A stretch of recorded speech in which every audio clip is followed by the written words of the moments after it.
at some point you just have to look at that. Once it's finished, all that goes through. I know there was one of the other effects that Windsong. That one they call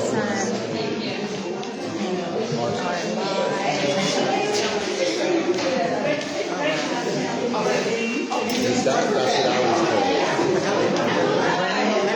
Yes.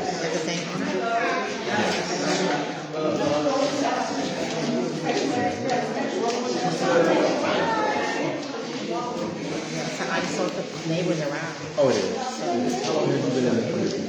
It'll be about 17. Okay. And we actually wrote the board meeting this morning. That was the architecture board. Really? So we had our neighbor had a bathroom, still has a bathroom issue in his water project. We were trying to see what we could do about it. No one corresponded. That's unusual for because I get all those emails. Now, unless we're going to Century, was it the board at Windsong? Whatever was online, the portal, that's what everybody it was around COVID. So we reached out, but I'm not sure what COVID. Which address?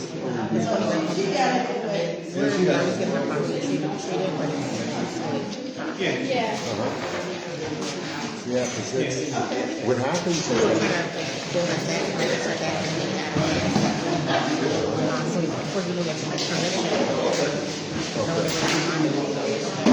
usually what happens is that the email goes through. I get one, and the other gentleman gets one.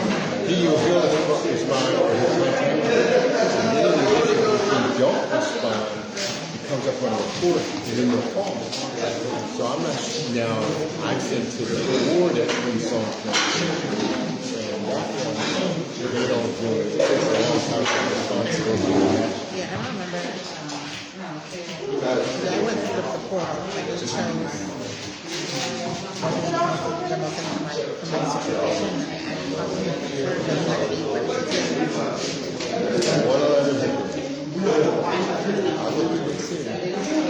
That's things that you never see.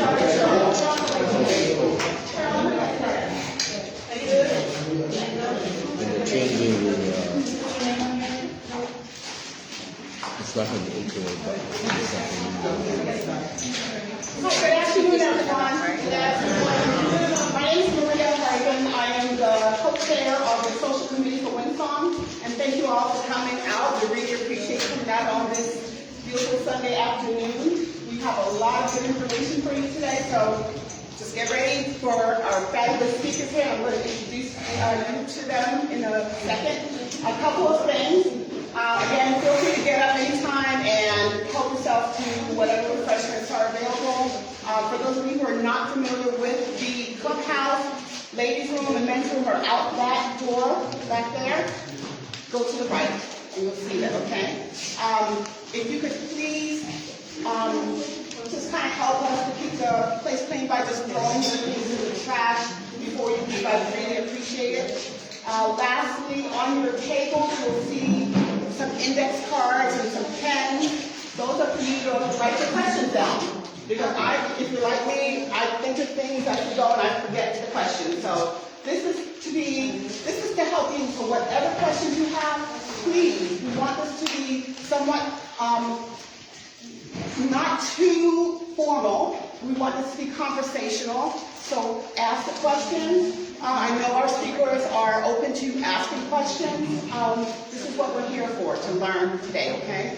I appreciate you all coming. And again, we're going to go ahead and get started. First, I'd like to introduce to you Odetta King.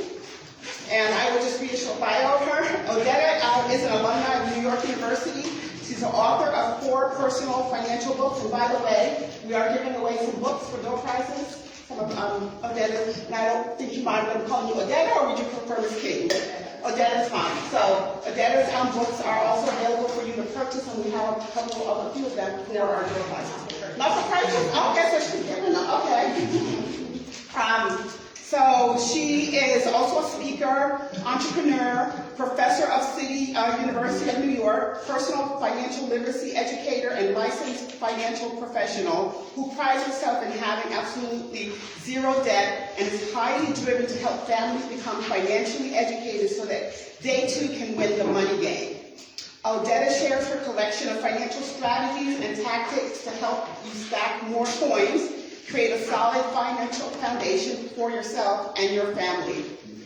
Okay, so Odetta is also Senior Marketing Director of World Financial Group, where she teaches and leads a team of other licensed financial professionals all across the U.S. and Canada.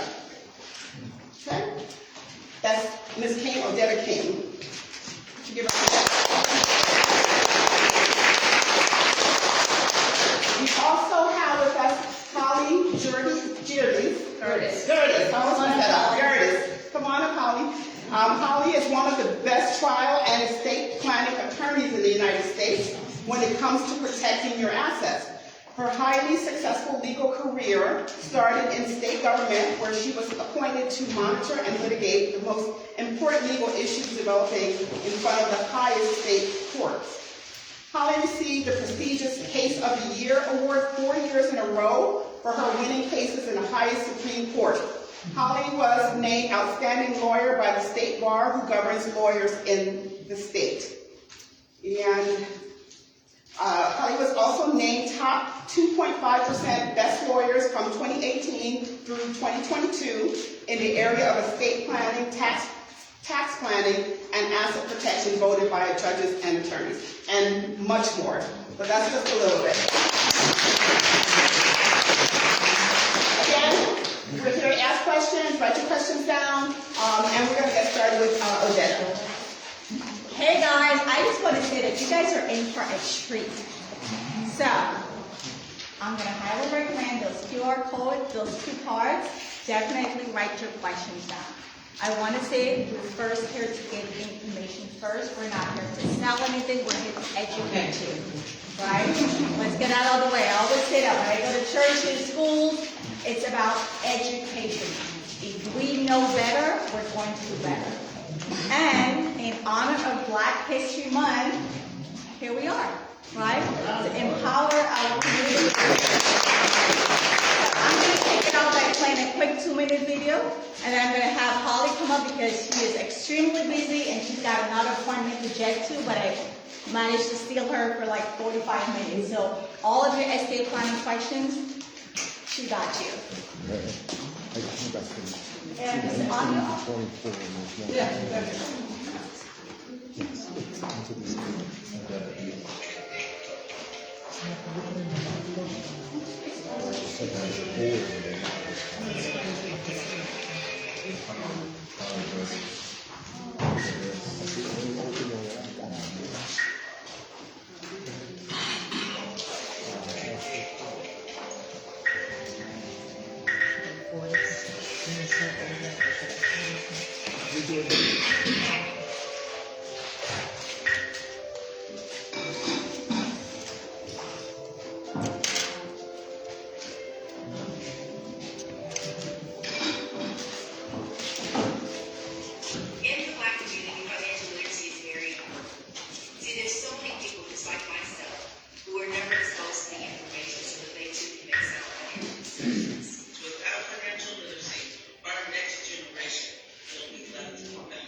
gonna pull up the.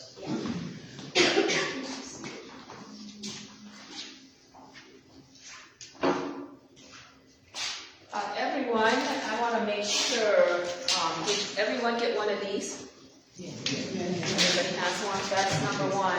Number two, there is a sign-in sheet. Make sure, who hasn't signed their name and phone and email as an attendee yet?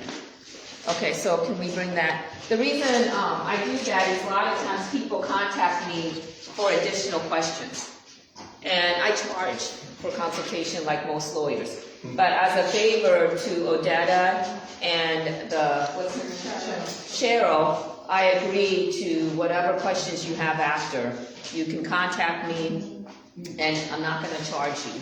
So that's why I need to know you came from this event. So please make sure that you signed on that sign-up sheet and then I'll make sure I know who you are. Let's see here. No cookies. Not today. All right. So my name is Attorney Holly Geerdes. I've been practicing for now 24 years. I'm Asian, so I look young.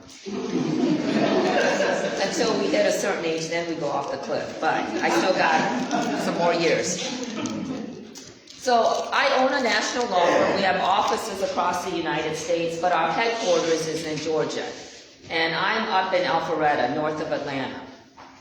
But lucky for you guys, we're all familiar with Zoom now, or Google Meet. So there's no reason that after today, you won't take action and make sure that you leave a legacy for your family. Our law firm everywhere does a lot of probate, in addition to trust. And I can tell you, the African American community is the most affected with probate. I can't tell you how sad it is when I see valuable property from your great-grandparents, then to your grandparents, to your parents, and then the siblings, and nobody does anything about it, and then there's like 10 people, right? And we gotta probate that, and it just ends up being litigated, people fighting with each other, and the property's gone. And then, of course, you guys lose the valuable assets, and then who gets it? Those people that learn how to leave a legacy the proper way. But you can't wait generations to do that. And so what I'm going to teach you today is not common knowledge.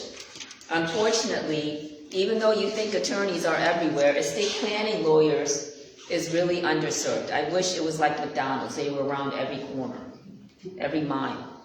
But when we go to law school, estate planning is not part of the curriculum. Most of us are in a assembly line going to law firms, doing litigation. But I want to tell you a personal story.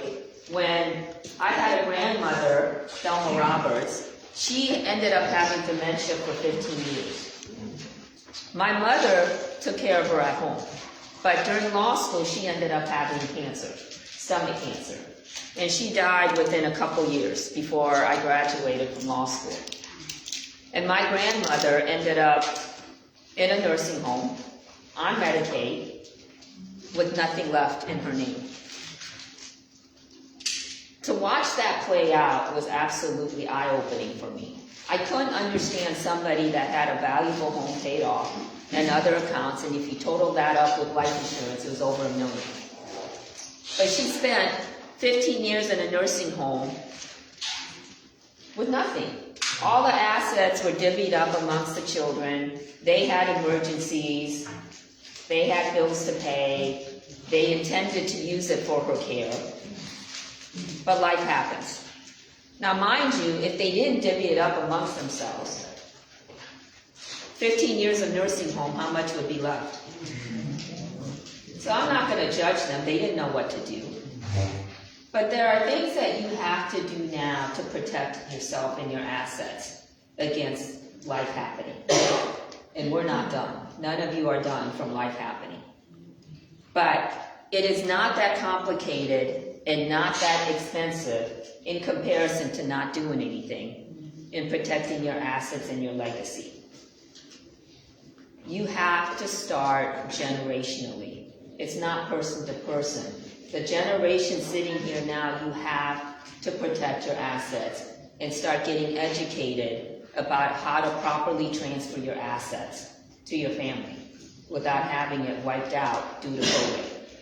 So I'm going to talk about how to protect your home and life savings the proper way. This is not the free, downloadable, do-it-yourself stuff. You can do that, but we do tons of probate now, and we make more money by the free, downloadable stuff now. Because we know where it's going to end up. This isn't where you take shortcuts either. When it comes to the law, there are no shortcuts. Either you do it right, or don't do it at all. When do you find out when you take shortcuts? When it doesn't work. It's too late. Because there isn't enough estate planning lawyers around at my level, that's what popped up. All this free stuff online. And that's your choice. But how are you ever going to verify this is going to work? By inserting your name on a legal document that pertains to your assets in your family. I can't comprehend that. It just doesn't make sense. So hopefully after today, you'll take this seriously. You can obviously tell from me and Odetta that we're very passionate about what we do. We come from a generation, luckily for our parents, that our job is to always give back to the community. We want to leave a positive impact for every human being that we come into contact with. What you do with that gesture and kindness is up to you. But the people that are affected by it and want to make their life different and better, then that makes us obviously smart. So we're not here to tell you or to sell you anything. That's not what today's about. Today is purely about educating you so that you can be in control of your destiny. This is a game. And the economy makes money out of you being ignorant. We all know that. Especially when it comes to financial literacy and about probate and trust. The economy works against your minority population of being ignorant. And it's your choice whether you want to continue to live in ignorant bliss until it's not, or whether you're going to finally wrap and protect your assets to make sure that it's intact during your life and protected, and you have a legacy to pass on to your children and your grandchildren. And every family that I see where their parents did a trust, guess who ends up doing their own trust after? Your children. And then the grandchildren. That's how you get educated from a generation before you what you need to be doing. But if you don't do it, how does your children know? How does your grandchildren know? They're never going to know. So, like most minority population, we just start over and over and over and over again. Always trying to level up, always trying to claw up this economy that we're at the bottom of. So if you can turn the page. In your folder, everybody, there is a QR code that you can use that link to schedule a Zoom meeting. We will also, after today, for everybody that registered, Odetta and I will send you a text with a link also if you want to schedule a free consultation, if you don't know how to use a QR code. Everybody know how to use a QR code now? Primarily from restaurants, right? Yeah, there's two. There's right here. Yeah, there's one. And I'll take one. Look at you. Okay, Did somebody need I don't want you to hurt your own. There you go.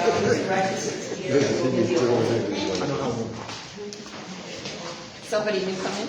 Okay. He's All right. got it. I got it. Okay, and then here's a pen, and make sure you write your name, phone, and email so we know you can. Okay, you can turn it. Alright, so Odetta always wants to make things fun. She's got her own game. So we're going to have our own game. We're going to play a celebrity name game. I'm going to start easy, okay? And then we'll make it progressively more complicated. I'm going to talk about some celebrity probates. What happened after they died. Remember, probate is not just for the super rich or the super poor, it's everybody. Because everybody misunderstands what this will and trust and probate is all about. So, I don't want you to blurt out the answer until I'm done. Okay? Once I'm finished, then Odetta or Cheryl has to determine who raised their hand first. I don't want that responsibilities, okay? So, we're going to start with the really easy one. Let me see.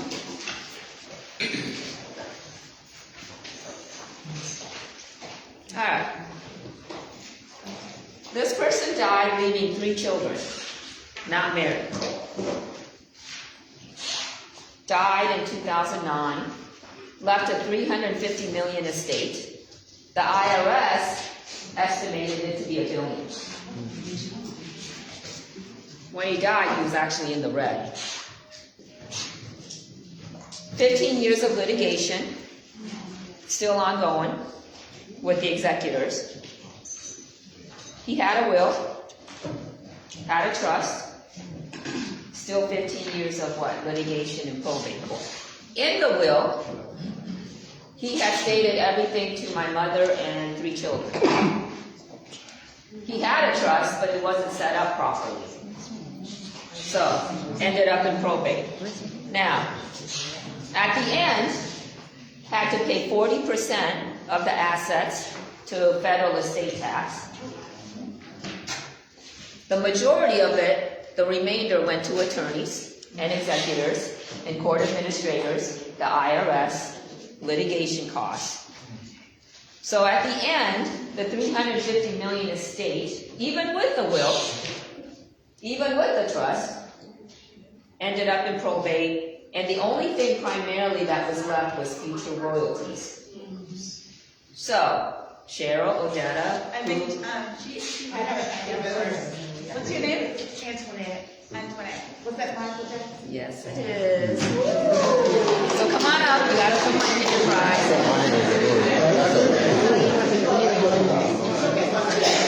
I had to keep it up next time. Ah, you got another prize. Now, before we go to the next one, what did we learn from here? He had a will, perfectly clear and valid, had a trust, but wasn't set up properly, but we still end up in probate court. Okay? You're going to learn, obviously, set up your trust properly. If it's not set up properly, where do we go? Probate court. And you're going to also learn that when you have a will without a trust, or valid trust, where do you always have to end up to transfer assets? Probate court. The will doesn't avoid probate court. You have to remember that. It's the biggest misconception that people have when they just have a will, that it's not going to be probated, that nobody can object, and everything's going to go smoothly. Didn't happen with Michael Jackson. His will was perfectly clear. Who do you think contested the will? Because he supported who during his lifetime? All his brothers and sisters. That's who they lived off of. They couldn't fathom that they were not in the will. And they contested it. Yes?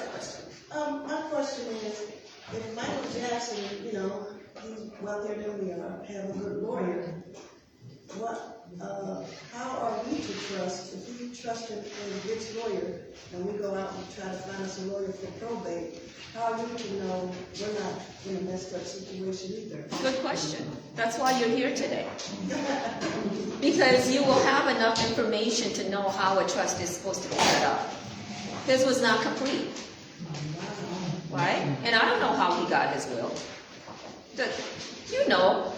You pay for what you get, right? You get what you pay for when it comes to lawyers. I don't know what lawyer he had. He had a shyster for a doctor. Right? Just because you're super rich doesn't mean you have the right people around you. Doesn't matter how much you have. But you guys today are going to be empowered and feel confident that whatever steps you take forward today, you have enough information to know whether it's going to be set up properly or not. The problem with lawyers, it's a one-way street when you don't know anything. They just talk to you, they tell you what they're going to charge you, and then you're going to pay it. And then you're just going to blindly assume, because you don't have enough information to assume that what they're doing is correct. Right? That's not what estate planning is about. Your documents have to be drafted according to what you tell the lawyer. Your wishes, your wants, and your concerns. And it's your job to make sure that the documents they draft for you, reflects that. And you're gonna know that after today, right? Now let's go through the second one.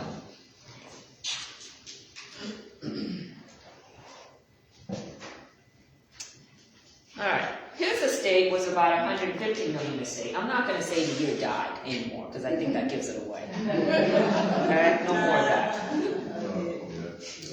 Had no children, no wife. 40% went to the federal government, federal estate tax. Just wait, don't blurt it out. 20% went to the Minnesota state estate tax. Okay? Well, if I say this, it's going to give it away. Thought he was taking Vicodin, but it ended up to be fentanyl. Lived in Minneapolis. And majority of what was left after, which was not a lot, went to a stepsister that he didn't like. And then a few other heirs. And his music that he never wanted sold commercially was sold immediately. So everything he didn't want, happened at his death because he had no will, no trust. So who is it? I don't know. You guys say. Who? Let's hear him at the end. Yeah. Oh, him. No, she did. She did. She raised it up. Come on. All right, who is it? Prince. All right, now you get to pick which one you want. There's two TJ Maxx Marshall, and then there's one Dunkin' Donuts. Well, you bet. Thank you. That should make you competitive for the next one, right? That's right. All right. No will, no trust. We know where that's going to end up, right? Now, the third one, married 4 times. The current wife, when he died, was married to somebody else. So they were in the process of annulment. Had 9 children that he or she knew of. Had a will that was perfectly clear. Everything to a nonprofit for underprivileged kids, and then a slice percentage for grandchildren for scholarship fund. That was it. When he died, the will got probated, of course, because that's where it has to go. Who do you think contested the will? The children, the ex-wife, and the current wife that was married to somebody else. Everybody. And the people that were disinherited got the bulk of the estate, because why? In probate court, litigation is too expensive. It eats up what? The assets and attorney fees, everything. So, does anybody, who's going to be the one? Green jacket. Green jacket? James Brown. James Brown. She somehow knew, you knew that he was married to somebody else. Right? You knew he was married to somebody else? Oh, yeah. That's how she knew. Yeah. Well, you said 4 wives. That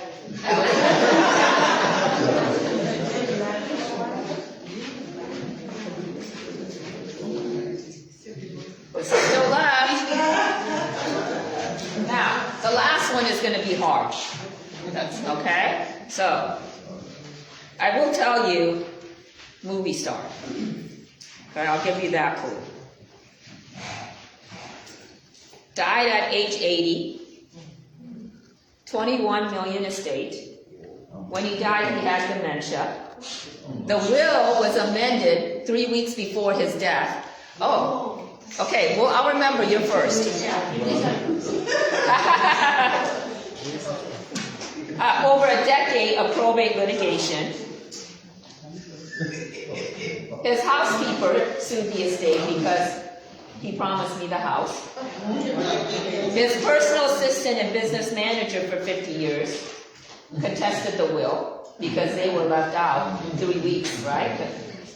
Who do you think amended the will for him? A Hollywood producer with his brother-in-law. So of course that got contested. Had children from 3 different marriages. and other children from outside the marriage. Any clues yet? 21 million stake. Should I say the movie that he was in? He liked to sleep around with both men and women all the time. No, you can't blurt it out. I say the word. I want to change my answer. No, I want to change my answer. I want to change my answer. Okay, so what was it? Richard Pryor. No. Oh.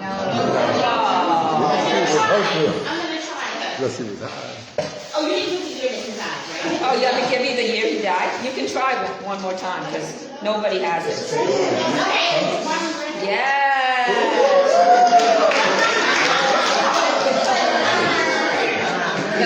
The Godfather.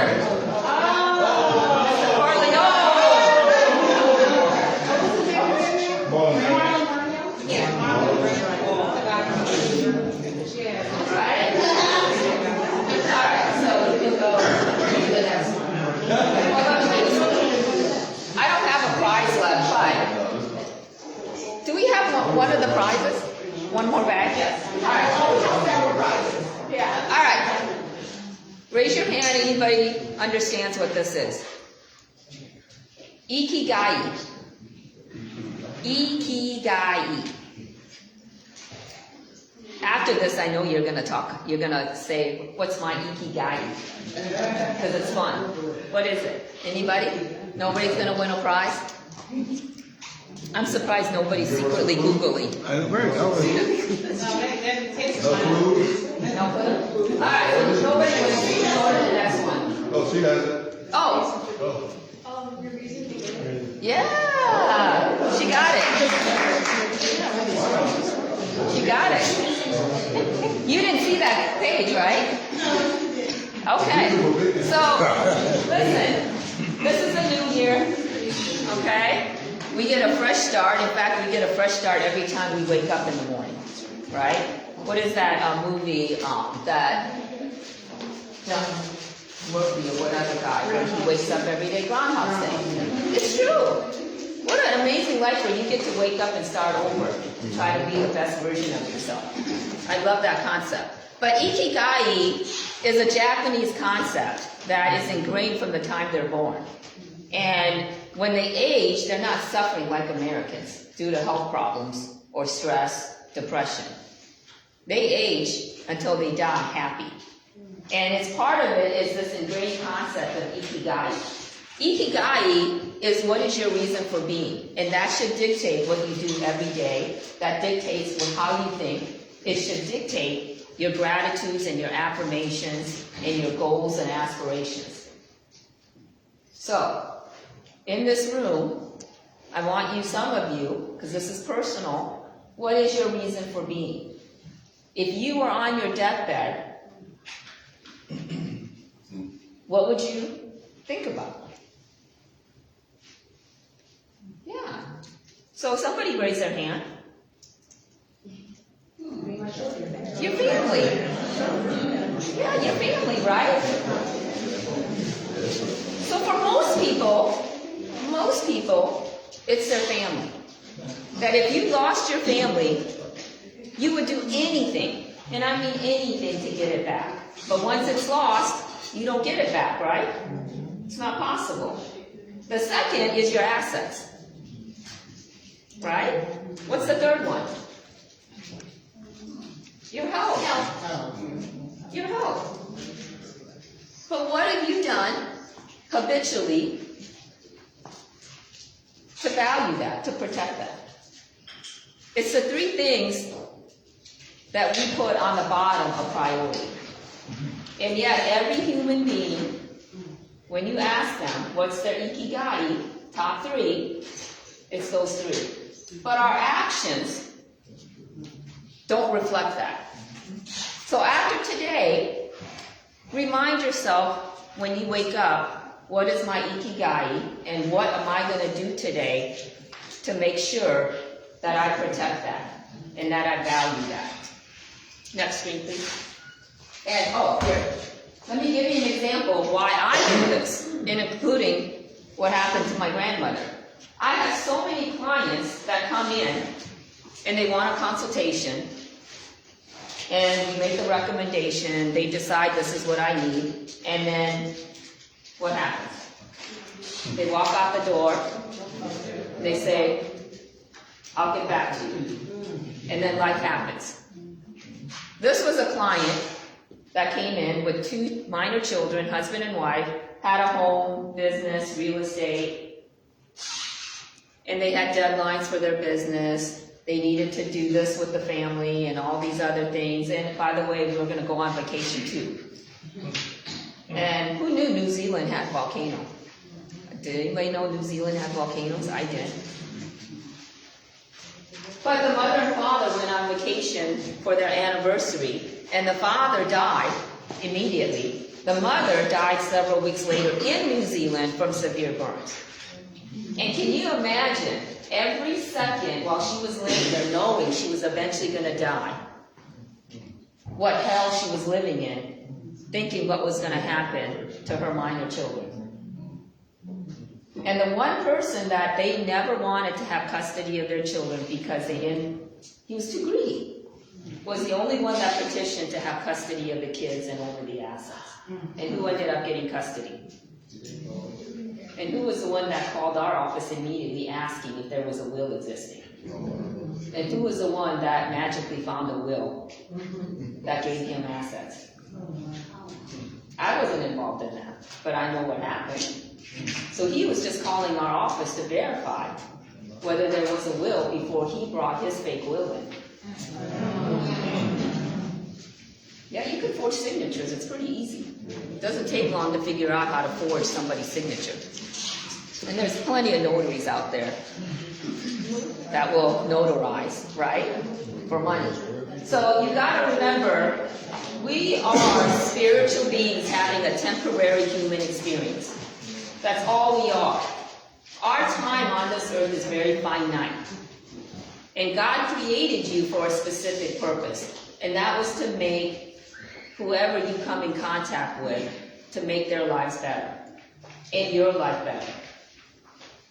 So, there isn't a lot of time for you to make your life and your children and your bloodline better. But you still are healthy. You're here today. You still have time to take care of that. Next. You can go past all this. You can just go past that whole screen. I want to talk about the 3 fundamental steps to protect your home and life savings. One, you got to know what the rules are in the United States and in the state that you dwell in. Georgia has some very specific rules about real estate that is different than every other state with married couples. How many are married here?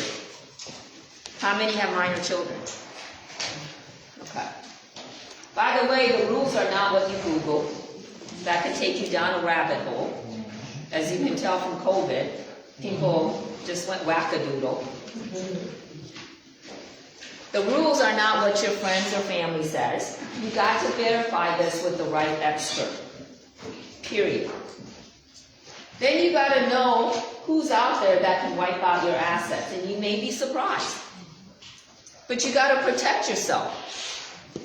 When I refer to creditors today, I'm talking about people's creditors, lawsuits, divorces, remarriages, probate court, long-term care costs, Medicaid, and by the way, sometimes your own family.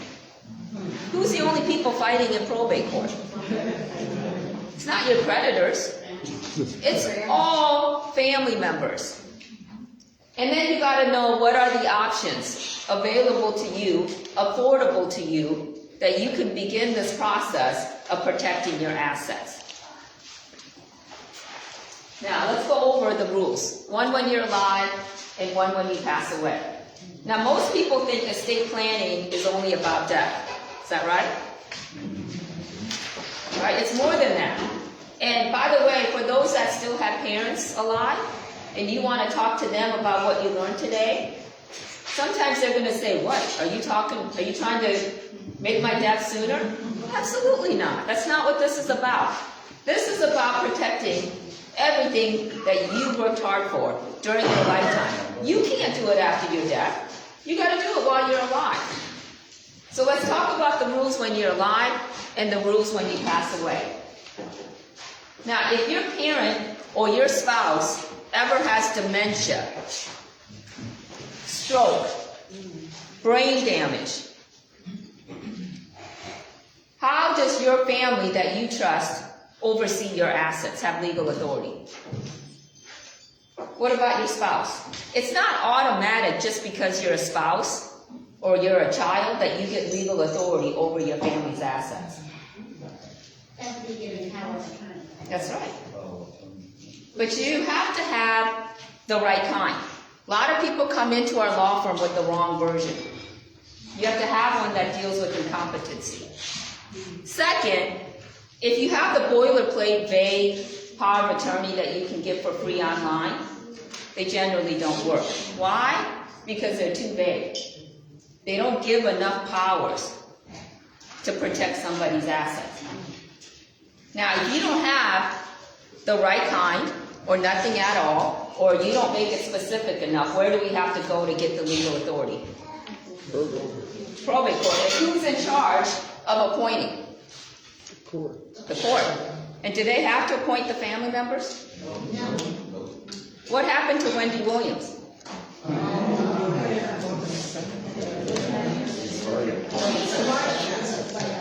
Guardian, conservator. Is it any of the family? And it's for the rest of her life, isn't it? Complete strangers are now overseeing how she lives on a daily basis and how her money is spent. Now, she legitimately has some brain cognitive disability. We know that. But her own children, her sister, her beloved sister, they can't do anything. That's what happens. And the court gets what? Percentage of the assets every year for what? Managing it. So when you don't have the right documents in place and you don't make it specific enough, the court takes over. Same thing with healthcare directive. Who's going to make your life and death decision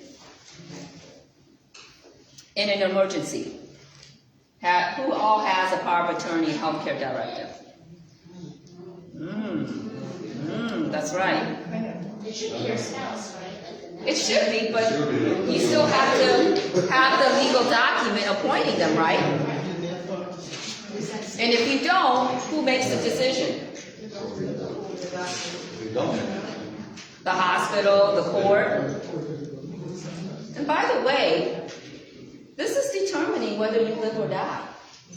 This is determining whether you're going to suffer or not. And by the way, this will be used. In America, we have enough machines and medicines to keep you alive. It's very rare when you just die instantly. So we just die. But you gotta have a family member that you trust. Because sometimes the person that you don't want to make that decision is the one that ends up making the decision. Now, what are the rules after you die? Okay? 3 categories that people end up in only. There is no other category when you die. You either end up in the no will, no trust category, or you pass away with just a will, and then those that die with the trust. What happens when you have no will, no trust? Prince, right? Everything that you wanted doesn't happen because you had no will, no trust. And when you end up in probate court, whether this is going to be your parent, your spouse, or yourself, probate court freezes the assets. Nobody can touch it. The process on average now is 2 years. 2 years. The average cost is 5 to 15 to 20% of the value of the assets going through probate court. So when you talk about generationally, every generation going through probate court, and every time it's 5, 15, 20%, this is how we keep staying at the bottom, right? So you got if you've got real estate, which everyone here has a home, think about what the value of that home is and cut 5, 15, 20% just for the probate cost. That otherwise could go to your spouse and children. Now, if you have no will, how many have a will? How many have a trust? Okay? So those that don't have anything, and let's talk about married couples. If your spouse dies with no will, no trust, what does a surviving spouse get?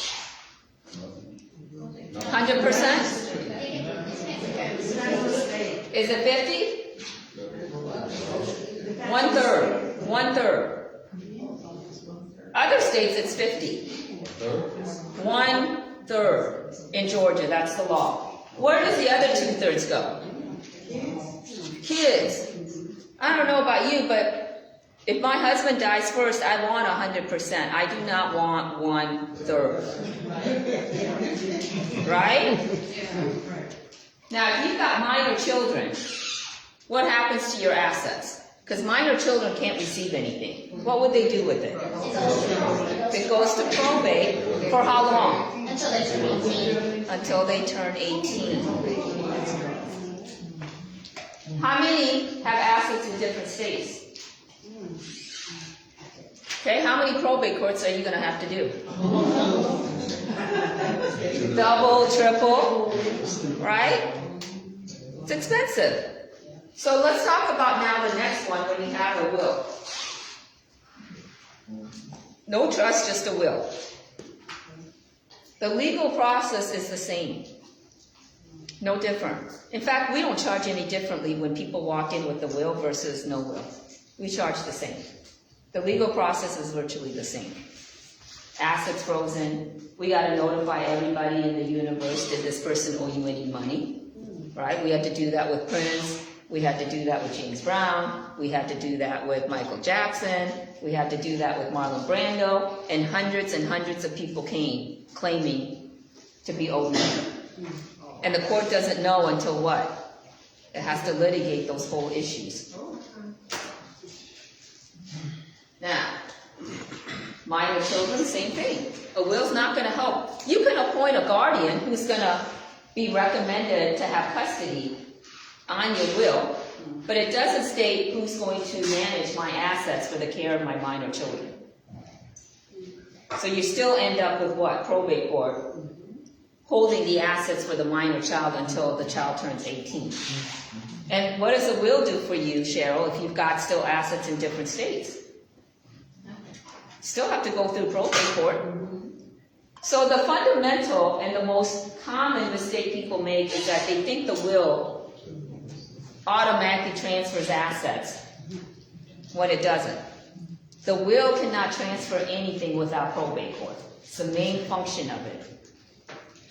Now, what about bank accounts, retirement accounts, life insurance? You can designate an adult beneficiary and that will automatically go to the beneficiary. We don't have to go through probate to do that. Everybody understand that part? So the primary assets going through probate court is properties, vehicles. I've seen years of litigation fighting over assets inside the house. Tooth and nail. They will fight to the death. And minor children, again, the will can't help with that. Now what happens if you become mentally incompetent? Does a will do anything for you? No, because when does this go into effect? After death, right? When you file it with probate court. So do a simple math. Oh, by the way, I want to talk about mortgages on your home. If you have a mortgage on your home and it goes through probate court, and by law all creditors have to be paid in full, what has to be liquidated and sold? The house. The house. So again, another reason, if you've got a mortgage on your home, which most Americans do, and you want to pass that house to the children, it's not going to be by probate court. You've got to avoid probate court, and I'm going to talk about a trust, but if you do not want your real estate to be liquidated to pay off the mortgage, You've got to do a trust and put that house in the trust so that your children can take over the house and just continue to pay the monthly mortgage payments. They don't have to sell the house to pay that mortgage off. So do a simple math, total up your real estate, vehicle, stuff in your house, any accounts that you may forget to put beneficiaries, and multiply by no less than 5%, and then you can compare that with the cost of a trust. It's a no-brainer. The difference is astronomical. So let's go to the next slide. What is a trust? How many have a trust? Right? In 10 years, we hope all of you will. Because then your children, all of your children eventually will have a trust. And your grandchildren. A trust is a legal document in the United States where you can transfer title to your property automatically, instantly, privately, no further cost. And we're not in probate court for anybody to object. If you or your spouse ends up incompetent, or your parents, you automatically have legal authority to take control. We don't have to go to probate court. If you have minor children, you can assign your partner or whoever you trust to manage the trust for the care of your children, and that person doesn't have to go to probate court to try to get control. If you've got assets in different states, you can put all the assets in the different state in your one trust document. And when you pass away, we don't have to go through multiple state probate process. Vastly different, isn't it? Yes. The cost difference is vastly different in the end. You cannot be short-sighted when it comes to financial savings and literacy and independence. Same thing with legacy. Planning. You can't be short-sighted. You have to think long-term. Everything you do related to what I talk about and what Odette is going to talk about is you thinking 10 steps ahead, not thinking immediate. Because thinking immediate is not going to get you very far. You have to think long-term. Now, next page, please. Next. Let's talk about who the predators are out there. The top 4 predators is the government. And by the way, the government is not a bad thing. Unfortunately, most people don't take care of their affairs, so we have no choice to have probate court to take care of the responsibilities that you should have done during your lifetime. They're there because people didn't take care of their duties during their lifetime. Long-term care cost is the #1 financial devastator for the middle class. It is wiping out people's assets. And then we'll briefly talk about these other predators, your family and lawsuits. So let's briefly talk about the government. I already talked about probate, so we can go to the next slide. Next. Let's talk about long-term care costs. When my grandmother got dementia many years ago, and then during law school, I could tell what was coming. I could tell 20, 30 years what was coming for many, many people. What happened to my grandmother, I knew was going to happen to most people. Because back then, they didn't have the different products that you have available to you today. And Odetta will go over that briefly. But long-term care costs right now is the #1 financial devastator. Next slide. Look at the cost of nursing home. $9,000 to $12,000. That's in North Fulton. South here, it's probably closer to $8,000, $9,000. But even those nursing homes at that cost, they still don't have enough staff. You're still being neglected in that nursing home. I have some families that they're using their parents' assets to pay for this nursing home. And because there isn't enough staff there to give them the quality of care, they use the parents' assets to hire an additional caregiver to go to the nursing home. So you can tell how the assets get wiped out pretty fast. If you want to stay at home, it's over $20,000 a month. For full-time, you can say half-time, that's $10,000 a month. It's unaffordable. It's absolutely astronomical. Next. The statistic now is 70% of those 65 years or older will end up with a lifetime long-term care disability event. 70% of those 65 years or older. Now, I think it's 35-40%. It's heading towards that, those under 65. So we're getting sicker younger. So this isn't just about, oh, I'm not old enough to do this long-term care planning. The younger you are, the earlier you should plan for it. Next. The number one reason for bankruptcy now is an unfunded disability event.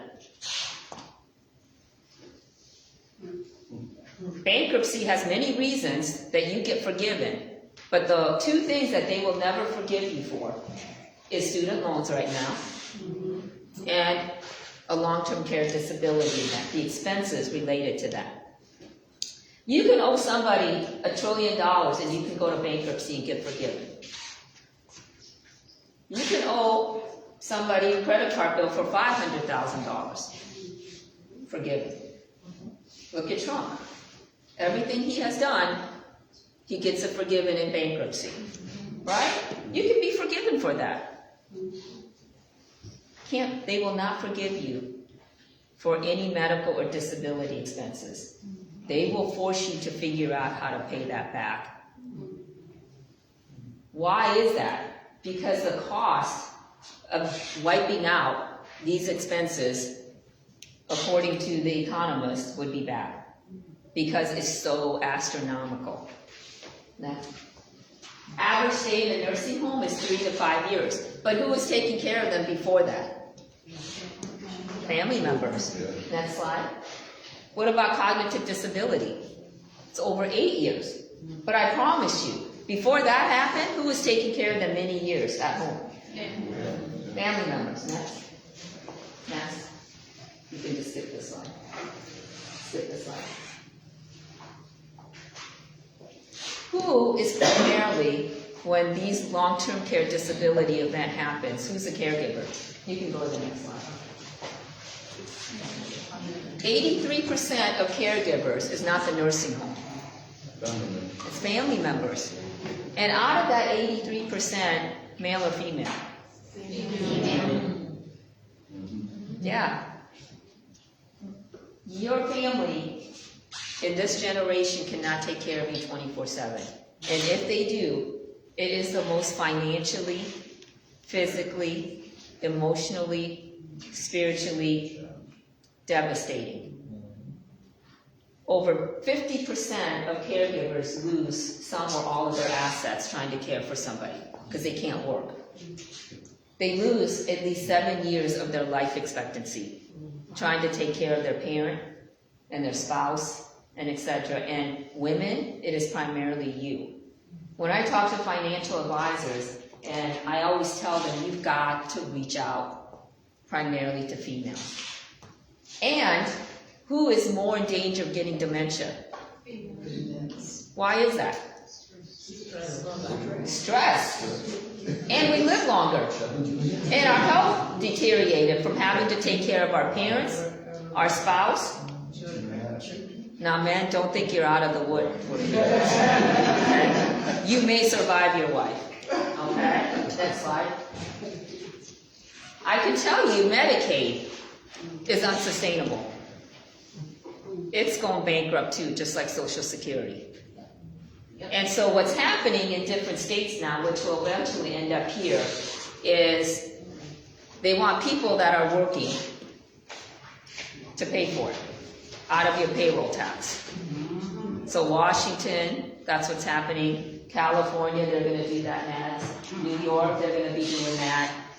And the benefits that they give is only 1 to 2 months, lifetime. So for the working people, those that don't save, don't have a retirement, and you got to keep working, they're going to deduct from your payroll tax every single month. So that the rest of the people on Medicaid can continue to get it. So the only way they can sustain Medicaid is eventually do a payroll tax. It's not here yet, but everywhere in the United States, the two biggest expense for the state is what? Education and Medicaid. And by the way, Has anybody ever been to a facility that only takes Medicaid? That's not where you want to end up, is it? And they have laws in place where you can't sue the nursing home. It's almost impossible to sue nursing homes because they have laws in place. So you want to definitely learn from Odetta about what this long-term care is all about, what the cost is, and how do you start planning to protect yourself and your assets from what's happening to millions and millions of people now. Now, to wrap up these predators, okay, look at your spouse. Is your spouse here? No? Now, what happens when you give everything to your spouse and your spouse remarries? What happens to your children? Yeah, everybody laughs because they know what will happen. Right? Your children end up getting disinherited. And frankly, a new spouse coming along, especially, let's use a wife as an example. Don't they deserve something? From their mindset? I would. I'm taking care of you in the worst years of your life, not the best. Your previous wife got the best version of you. Right? So it's totally legitimate for a new person to come along, and rightfully so. What do I get? I love you, you love me. That's how it works. It's human nature. So you got to make sure, if you don't want to disinherit your children if you die first, you can't do no planning. You've got to do proper planning to make sure that the assets that you own, that you give to your spouse, is also going to end up, after his or her death, with your children. Now, what about children? Everything you give to your children after the death of both mom and dad, what's the number one reason children lose their parents' inheritance? It's all of these things, right? But what's the number one? Not understanding how to Divorce. Divorce. When you give everything to your children outright without the proper trust, and they end up getting a divorce after your death, well, the assets are in their personal name. What gets divvied up in a divorce?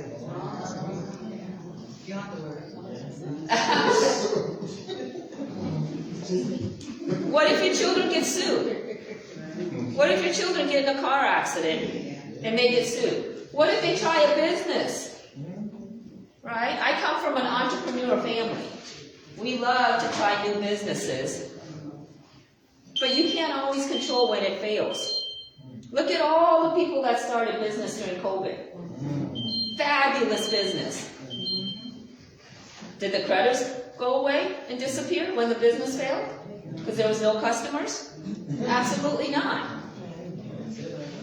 So when you think about giving a legacy to your children, you have to also think about, I want to make sure that whatever I give to my children, if they get sued, divorced, or disabled, my asset is not going to be touched by anybody outside of my children. You can do that. And I hate to use Trump as an example, but I'm going to do it again. Why does he never care about bankruptcy? Because his father left an inheritance through what? A trust. A more advanced trust, but it didn't cost that much, I promise you. It's still irrevocable probably, but at death, the trust continued so that anybody that tries to sue his son, which the father knew he was a problematic child, okay, that nobody could touch the assets when he gets in trouble. So that's why he doesn't care. But that trust is available for everybody. That's how you create a legacy.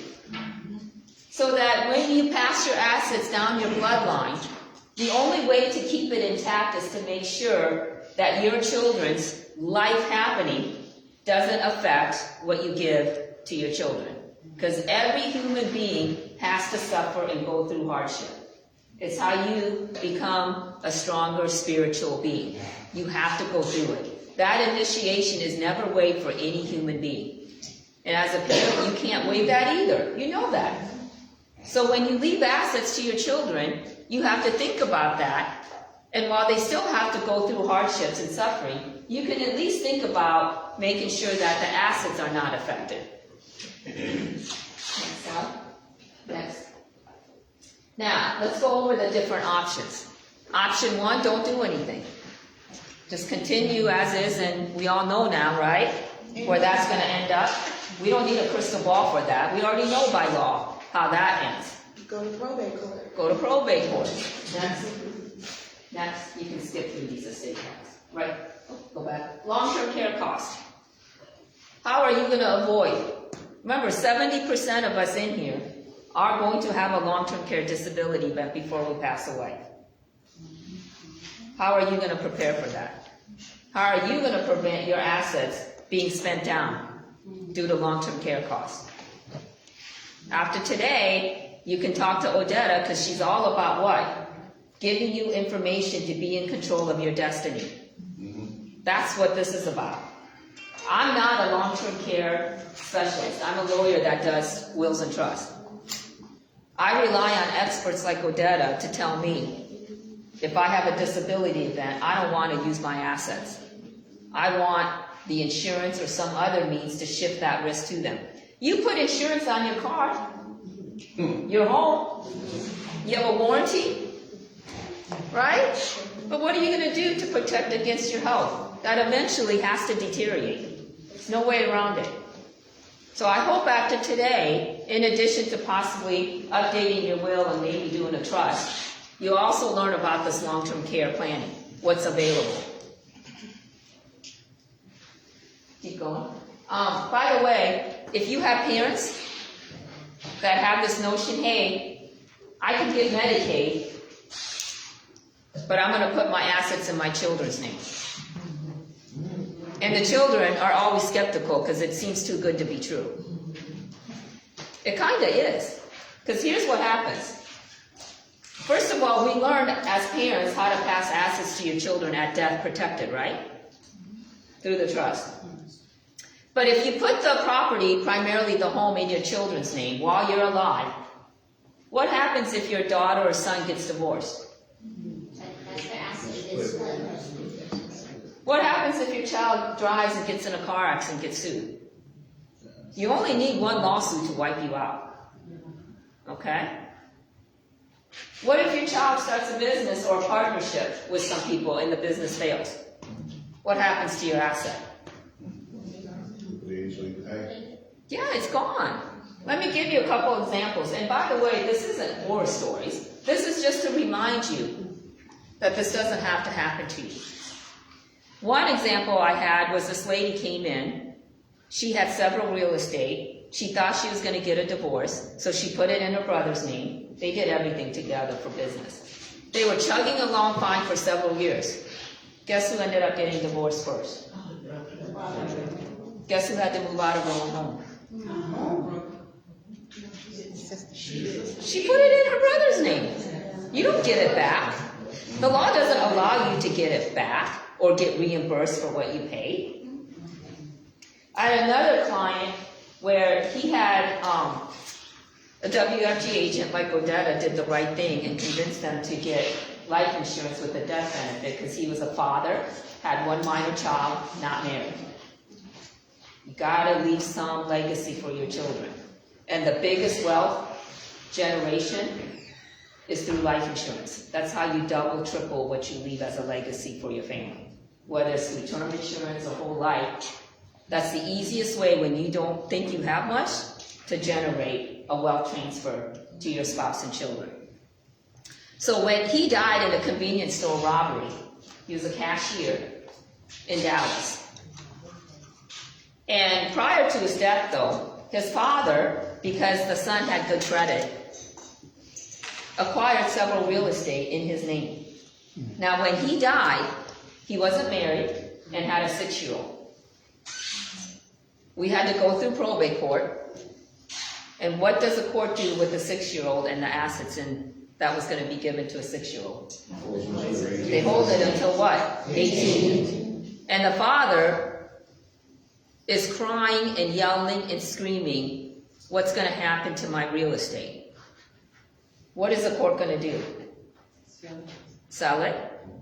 And give it to who? The 6-year-old. But the 6-year-old gets it at age 18, right? And he has to move out of his home, or he pays rent. His other sons, with multiple children, live in the other house. They gotta pay rent, or they gotta move out. The court is not in the business of managing real estate. So what are they gonna do? They're gonna sell it. So they all have to move out. So be very careful about putting assets, even in your children's name, because you're not doing them any favors. You're making it worse for them. It's better that it's a guaranteed inheritance at your death, protected. Now, what's the other problem of putting assets in your children's name? Just to try to get Medicaid. First of all, Medicaid has a 5-year look back, so it doesn't always work. But what about taxes? When you put assets in your children's name, instead of giving them in the trust at death, you just shifted and added 27 to 30% additional tax on that property that your children have to pay when they sell that property. If you give it to them through the trust at death, they don't have to pay any capital gains tax. The United States has a way of transferring wealth tax-free, and that is one of them. But when you put them on title on your property, that 27-30% is no longer waived. So when you talk about trying to provide a legacy, trying to have all your assets accumulate generationally, can't happen when you try to take shortcuts, can it? No. So for example, if you bought a home for $100,000 and when you die it's worth $1 million, think of this for your parents. But instead, you take a shortcut. I'm going to put my children on title to try to avoid probate. Or I want to look like I have nothing for Medicaid. Well, when you die, and your children already have their own home, they want the cash from your home. They try to sell it. Let's say it's worth $1 million. How much taxes are they going to have to pay on that property now? Almost $300,000. But if you had just given it to them in the trust, now when they sell it for $1 million, how much capital gains tax do they have to pay? Zero. Zero. No shortcuts, guys. It's very, very expensive. Now let's talk about how to create the trust, if that's the route you're going to go after today. And then what are the different types of trust? Yes. And you can just click till this whole screen is. So, the owner of the property creates the trust. You. Who controls the trust as a trustee? You do. Who gets to do anything they want with the asset in the trust during your lifetime? You. So by creating the trust, does anything change? No, it's pretty simple. But when you pass away, this trust document is a legal document that transfers title to your home automatically, instantly, privately. If you don't have this trust, or you don't set it up correctly like Michael Jackson, where do we have to go? Probate court. Next, please. Now, when you designate your wishes, wants, and concerns, and who's going to get your assets, who's going to distribute your assets after your death, and you sign and notarize that trust document, are you done? Michael Jackson thought he was done. What's the second step we got to do to make the trust work? Register in the court. You got to transfer the asset into the trustee. The trust document only governs what assets are in the trust name. Everybody understand that? So, if you create a trust and your house is still in your personal name and not in your trust, where does that house go? Probate court. So you got to make sure you do the second step of putting your assets. We can do it one by one. You got to work with the attorney to properly put your assets in the trust name. The trust document only governs what's in the trust name at your death. If you don't have it in the trust, it goes by and through probate court. Okay? Now, when you pass away, assuming you did it right, everything automatically goes to your beneficiaries. Just like that. The people that you list as the beneficiary on that trust document are instantly the next owner of that trust. How beautiful is that, right? Instead of having to what? The assets frozen, the families fighting over items, hiring a lawyer, 2 years of probate court, you gotta come up with the money up front to hire the lawyer, and maybe you'll get reimbursed, sometimes you don't. But you gotta come up with the money to pay for the lawyer and the cost while the assets are what? Frozen. Now let's look at the different kinds of trust. The most popular trust is the revocable trust. I'm sure everybody heard living trust, revocable trust. Yeah, that's the most popular. It's the most common. The reason that it's the most popular is because you own everything. You control everything. You can change everything. Nothing changes. But when you pass away, that document determines who the next owner is. Automatically. That's why it's the most popular. Now, the middle trust, right here, is more complicated, but it's for people that want to protect their assets right now in the event of lawsuits. So, I have a lot of business owners, people that own commercial properties, they own rental properties, they have a paid off home. They want to make sure that if anything bad happens to me and somebody tries to sue me, they're not going to get anything in this asset protection trust. There's also a variation of this trust for Medicaid.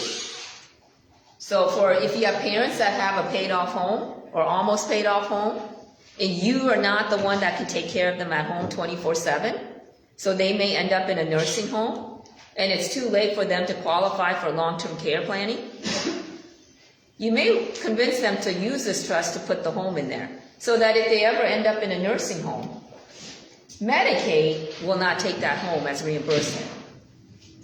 You can qualify for Medicaid with the home, everybody understand that? But guess what they take as reimbursement? The home.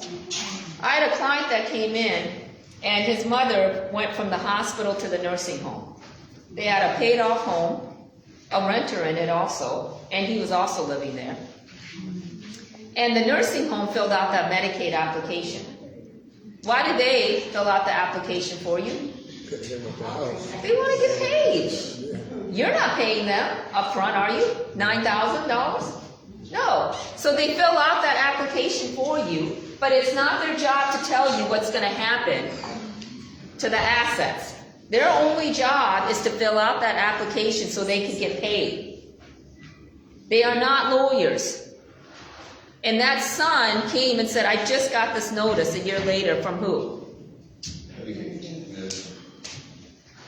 You are not allowed to do anything with that house without our prior notification. And if you try to sell it, you're going to be in trouble. We will seek reimbursement from that house as long as she is on Medicaid. And he said, well, can you not do the trust? I go, no, it's too late. You have to do it before they end up in a nursing home. Now, we also do crisis planning when they're already in the nursing home, but you can't save 100%. Maybe you can save 50%. Better than nothing, right? But all of this today, and what Odetta is going to talk about, is you got to do this while you're healthy and competent. You can't wait till the crisis happens to start planning. Everybody understand that? You can go past the next few slides. So, in conclusion, think about a trust as a vault. You're the only one during your lifetime can get in and out. And then when you pass away, you're going to leave the assets in that trust, and you're going to get the key or the code to that vault to who? Your spouse and your children. And it can pass on generation to generation. Next, please. Next. Now, again, the QR code, the email is in there. When you schedule a meeting, you do have to indicate how you heard about this from Cheryl and Odetta, because I gotta know where you came from, okay? More importantly, after today, tell your friends and family about what you learned today from me and Odetta. Help your friends and family learn about this so they don't repeat the same mistakes over and over again. The one-on-one meeting is just informal. You tell me what you want to focus on, what questions you have. If you already have a will, we can review that, and I can make recommendations based on your wishes, wants, and concerns. So I'm going to open it up for a brief Q&A, and then I guess maybe we'll take a break, and then the fabulous Odetta will educate you about how to save and grow your wealth. Okay? So does anybody have questions? Yeah. So on the trust, so my wife here, if I was to pass away, do I have to fill out certain trust, like separate trust for myself, her, and the kids? No. Or is it just one? It's just one trust between you and your wife. Okay. Now, some remarried couples that have assets separately, have children from a separate relationship, sometimes they'll do separate trust. But for most married couples, they'll just do one revocable trust. Yes. What if you sell your houses and leave your children the raw cash? What if you sell, if I have like 3 houses, instead of me waiting until I die, I sell them now and give them cash? You can do that. Okay. But how long are you living? We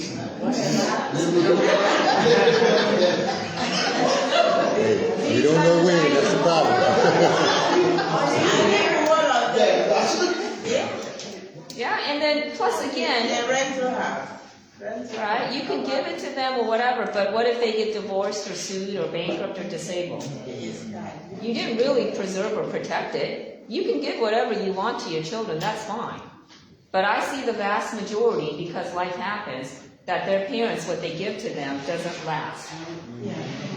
We're talking about longevity here, generationally, not just a quick fix. You can gift anything you want to your children. You can gift it to them in the trust. Right? Okay, my mom passed last month, and what we are finding out now, my mom did have a will, detailed will, but she still had to go through probate court. If you have a will, is it a shorter time through probate court, or it doesn't No, the make a legal difference? process is still the same. Same amount of time. Yeah, actually, there is a mechanism. If you have nothing, sometimes it can be shorter. But with the will, it's got to go through its legal procedure. Right. Right.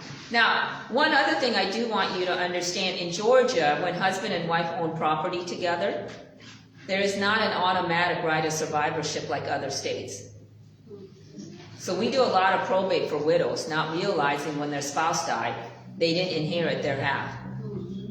So it all depends on how the deed is titled, but I would say about 75% are not titled to give the surviving spouse right of survivorship. So that's another thing that we generally check. But the trust, if you have it, doesn't matter who dies first or last. It's not going through probate. Yes, I want to say thank you for this, and I want to introduce myself to the room. My name is Leandra, and I am an heir. I went through probate, so I can answer your questions like the back of my hand. I miss my mother so very much. She passed away December 28th, 2015. I'm from California. I moved here to Windsong. I love the community. But it hurt to know that she worked so hard for a $140,000 home till today. Today is now worth $800,000. I have a renter. I'm collecting money off of it every month. But I have to sit down. I have to cry. I have to understand that she wasn't coming back. I went on Amazon, read a $30 book. That $30 book helped me get her property, understand, organize everything, fill out the paperwork, go to probate, file every fee, ignore lawyers, ignore just outside noise. Because when you're going through a death, you only want that person back. But at the time, it was just signature. Oh, I'm sorry you lost. Oh, where's the property? Oh, you got to Let me get close to you. Everybody has a hand to put in your pocket when you're going through probate. So, as an heir, I want to encourage you, please spend the $3,500 to do a trust. Why? Because in probate, it cost me about $2,800. But I had to get the knowledge. I didn't have my mom. My family knew nothing about it. We were in South Central California, houses over there for my age in their mid-30s. I can't afford a $600,000 home, but my mother bought the home back in 1999 for $140,000. And I just thought to myself, where are me and my brother going to live? You're telling me I have to leave because she died? No. So I sat, cried in peace. I started calling, started telling people, my story, what to do, and everybody said, just go to probate court, just go to probate court. Okay, called a lawyer. Oh yeah, well we're going to take this percentage, that percentage, that percentage, that percentage, which then left me with no home. I'm having to pay $3,000 rent in a one-bedroom in California. That's going to suck up everything. Jobs don't pay much. So if you do this, what they're offering, you are saving someone like me the heartache of just missing you as a parent, and then you're saving me the heartache of trying to figure out career, life, family, marriage, trying to protect what you work so hard for, because I know you guys get up and you work hard for your kids, but when you leave, we're distraught. You'll be my friend. We get friends and we get people, and all they see is money at that point. They don't care about you. They don't care about the person that died.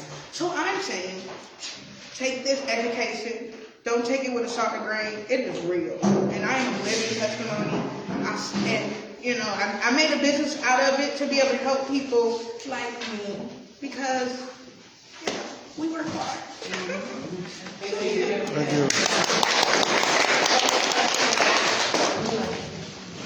I have a few questions for you, Holly.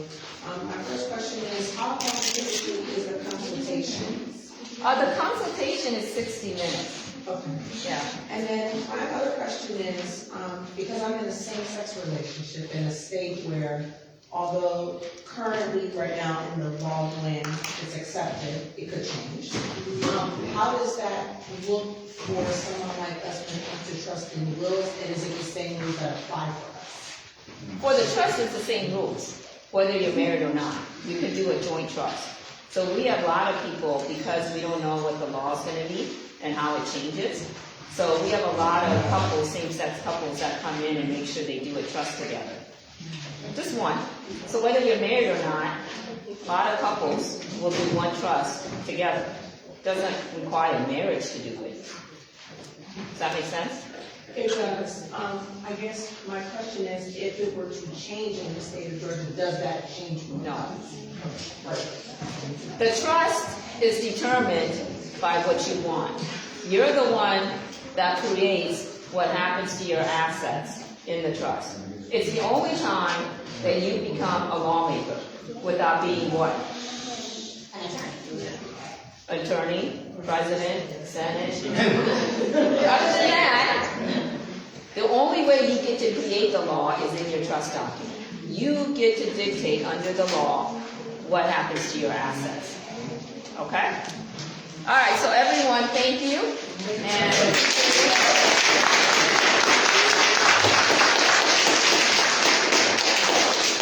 Thank you so much, Holly. We really appreciate that. Before Odetta begins, really quickly, did everyone sign these forms? Ready to? No? Okay.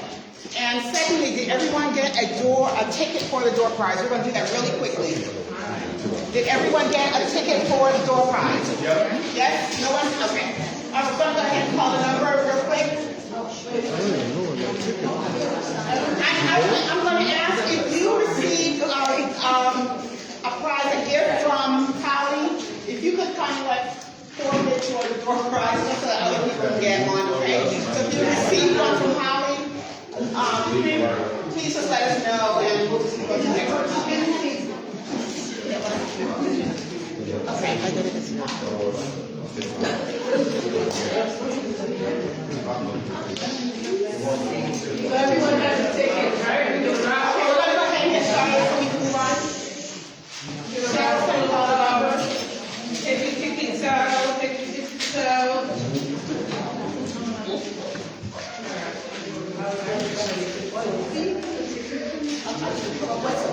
Okay,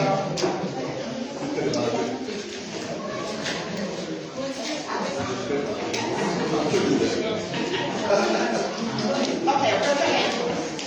The ticket number that won the first prize is 862796.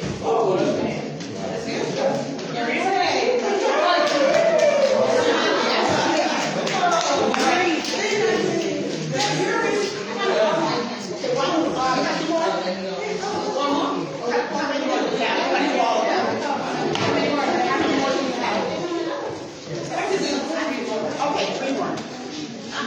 Sir, can you pick a ticket for me? Oh,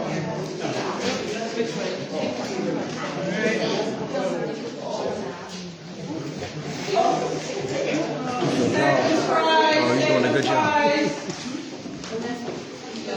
862807. Who's that? 07. 8620, I'm sorry, 862807.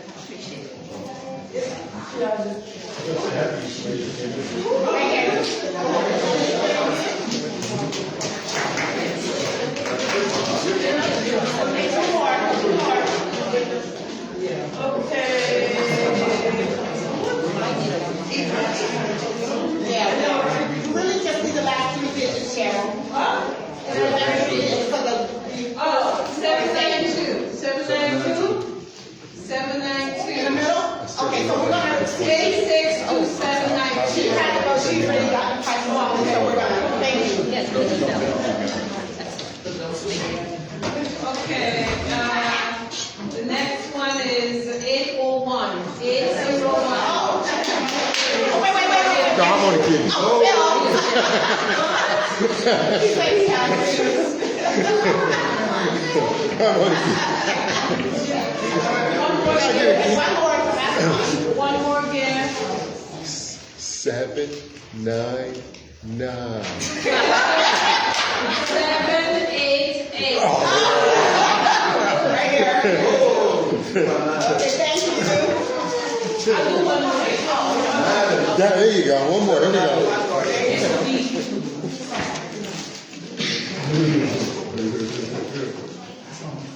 Okay.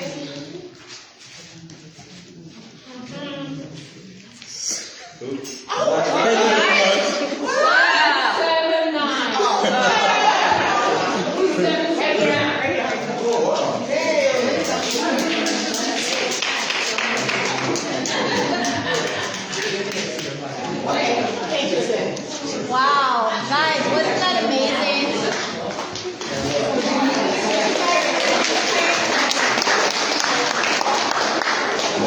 Do you feel more empowered now? Oh, yeah. Yes. Right? You know a little bit more. Yeah. You can tackle it head on, you know the questions to ask, and you're not just going in this one side. Nice, very nice. So I'm going to talk to you guys about, huh?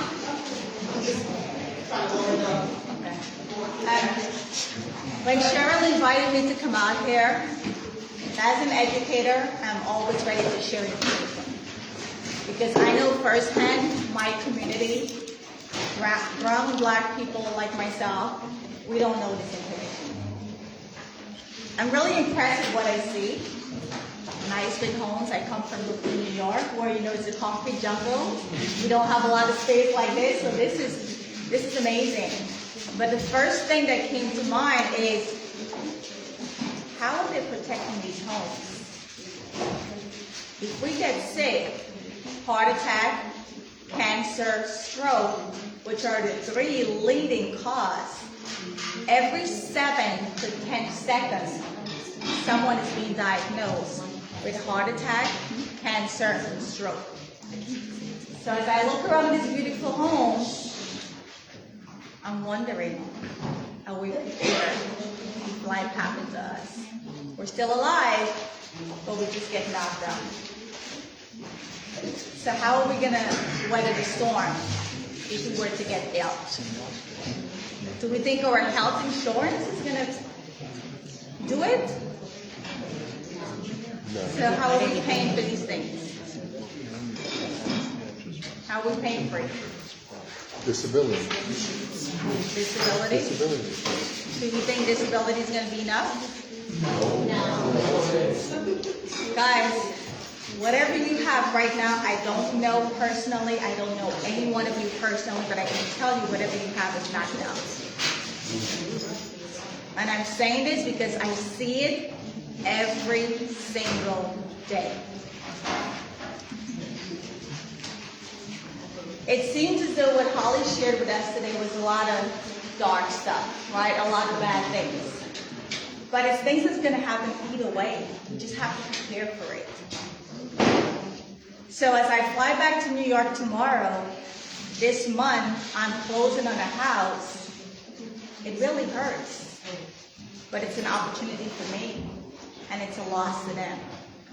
The house that has been in their bloodline for 10 generations is now coming out of their generations and coming to Odetta. It doesn't feel good because I teach this information. So even though they did the trust, life happened. We got sick. And mom is in a nursing home and she's pushing it through. To God be the glory. She's still alive. But we ran out of funds. We ran out of funds. She's still alive. God is good. Whatever the doctors say, she's still alive. And even though they had the house in the trust for generation upon generation upon generation, and one of the family members is an attorney.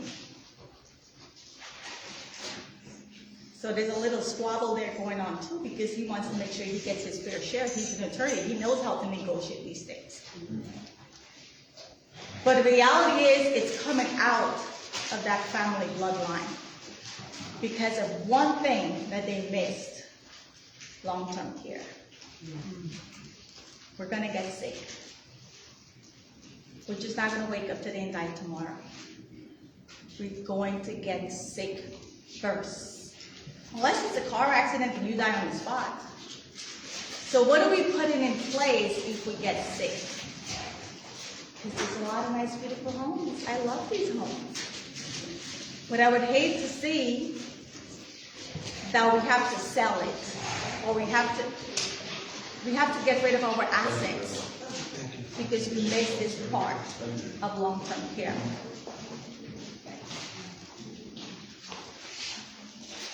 So it doesn't sit well because I teach this, and I know that it could have been different. Again, we don't make up stories. These are things that are happening. I've been doing this for 7 years. In my own family, my cousin passed away with cancer. She had a house in New York. The house in New York is not cheap, and they don't look nothing like this. Right? They don't look nothing like this, and they cost way more than what you guys are paying here. Had a house for a long time. Got hit with cancer. Was not paying mortgage for 5 years, rightfully so. She was battling for her life. Did you know that when she passed away, who came for the house? Who came for the house? The bank. They weren't getting any mortgage for 5 years. They knew what was going on, but the bills are still coming. The interests are still adding up. So my 3 younger cousins, the oldest one at the time was like 22. He doesn't know how to take over a mortgage, even if he wanted to. She passed away, and within less than 1 year, all 3 of my little cousins had to go live with family members. When I found this out, I asked my cousin, but doesn't she have life insurance with long-term care? They said yes. She has a small life insurance, but no long-term care. And I see this every day in our community. Because we were not educated on life insurance, most of us, if you guys in this room have life insurance, I already know what you have. You either have a term or you have a will. And 99% of you right now, I could tell, don't have long-term care. Again, I don't know you. I don't know what your policy looks like, but I see it every day. So she passed away, and they ended up going to live with family members. The house went back to the bank. Another statistic. Not a personal story, my ex did well for very, very many years. Paid mortgage for 17 years. What are the three major illnesses that happens? What did I say the three major illnesses that heart attack, cancer, stroke. So my cousin was cancer, him was stroke. 2 properties in New Jersey. First one, we sold it because he needed the money. We tried to hold on to the house. He paid mortgage for 17 years. Is the bank going to give him a break? No. They're in business.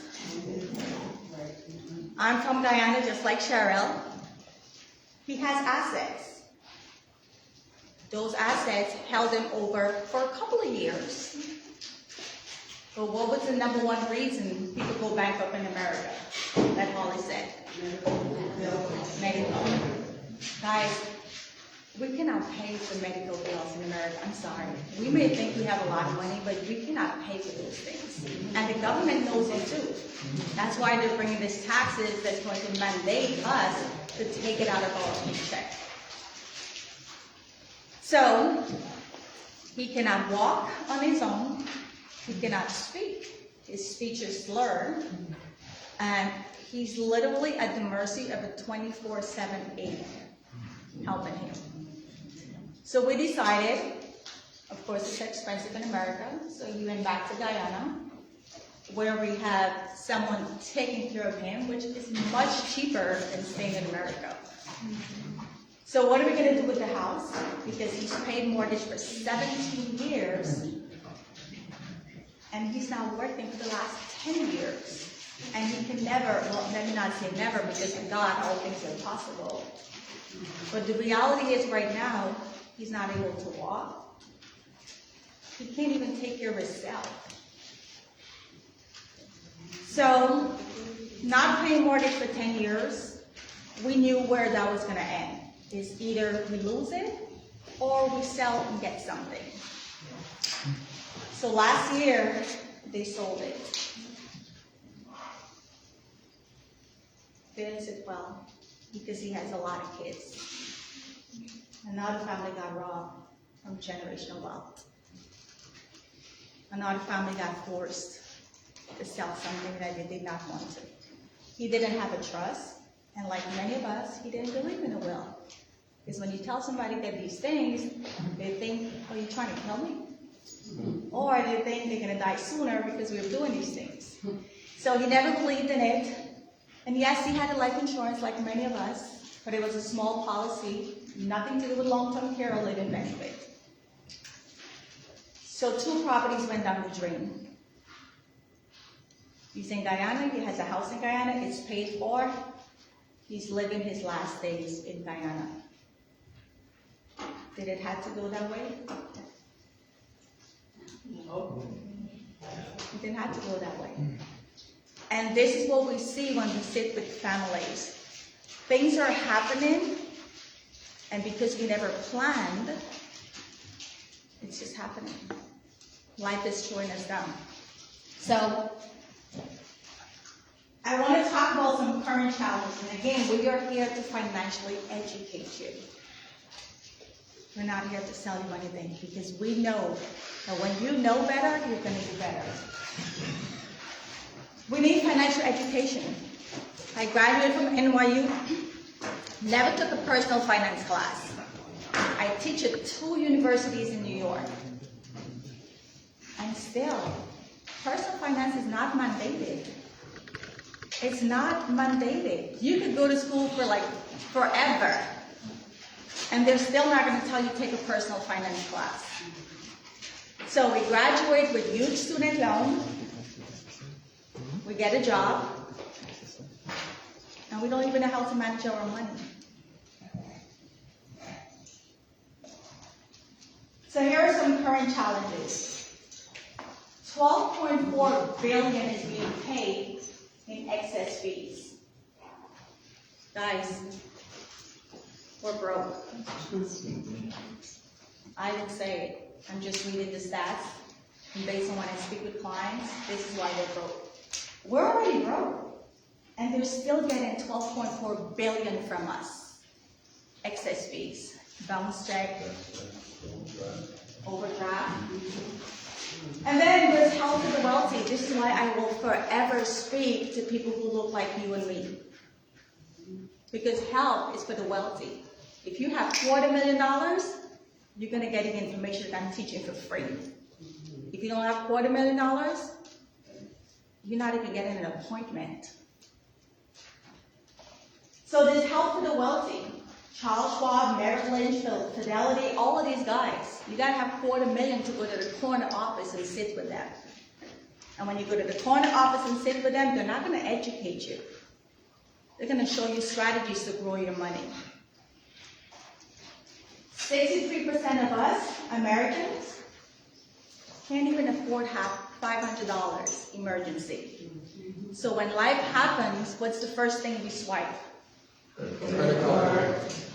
And what's the interest in our credit card? Very high. It's high. Too much not to pay. It's high. And then there's also a lack of financial advisors. The average financial advisor is age 55. They're on their way out. They don't have time to do what I'm doing. They're tired. They're ready to retire. But here I am, right? And then 74% of people want a career that matters. So my background is corporate sales. I work for Starwood, I work for Marriott, I work for Hyatt, I work for Hilton, travel the world, 6-figure corner office traveling. But even then, I still got fired. Every time my hotel sold, I got a new owner, the top people were the first to go. General managers go, director of sales go, VP of sales go. I was constantly going through a roller coaster. Any hotel I work at, and we heard that it's going to be sold, my heart was racing. I was good. It had nothing to do with me. But if you buy a new hotel, would you want to bring your own people to manage that hotel? So it's business. So I decided I want to do something else that matters. Because when you come to my hotel, whether you could afford it or not, I'm selling you the penthouse, honey. That's what you want, give me a credit card. I don't care if you can't afford it. I don't care if you're going to go in debt, right? Next. So we know that there's a need for financial education. And again, this is something that's not being taught in school. But there's two types of families. There's family A, which is 95% of us. We don't understand about money. Half of our paycheck is going to go to living expense. And because we're not entrepreneurial, we pay the most tax. And because we're not financially educated, we pay a lot of debt. First debt, student loan, credit cards, car loans, and all these other types of goods. Right? You have a retirement crisis because how many of you in here have a 401k? We think it's the best, right? Because that's what they told us. That's what they told us, and you're going to see for yourself today. So, we have a retirement crisis. We never saved up enough. We never saved up enough. And so when we retire, we're still living paycheck to paycheck. We have an education crisis. Many of us didn't plan from birth. We wait until they're like 13, 14, now we're scrambling to save. So my fourth book, Playground Millionaire, I go to different schools in New York. I do career day. In fact, when I fly back tomorrow, on Thursday, I'm speaking at a career fair. I do career day. I'm all over. This book was birthed last year because when I went to 5 different schools in Brooklyn, and I polled the students and I said, are you guys getting an allowance? Yeah. What are you doing with your money? 90% of them said spend. I was like, what? Y'all don't have a piggy bank? Y'all not saving money? But where do you think they get that from? Parents. Hey. Okay. Corey, Kareem, and Paris, stand up. There's a lot of them, don't worry. So these are my 3 playground millionaires, where I show families how to set their kids up to be millionaires from birth. I don't have any kids, but I'm big on building wealth generationally. That's it. So then there's family B, which is the 5%, right?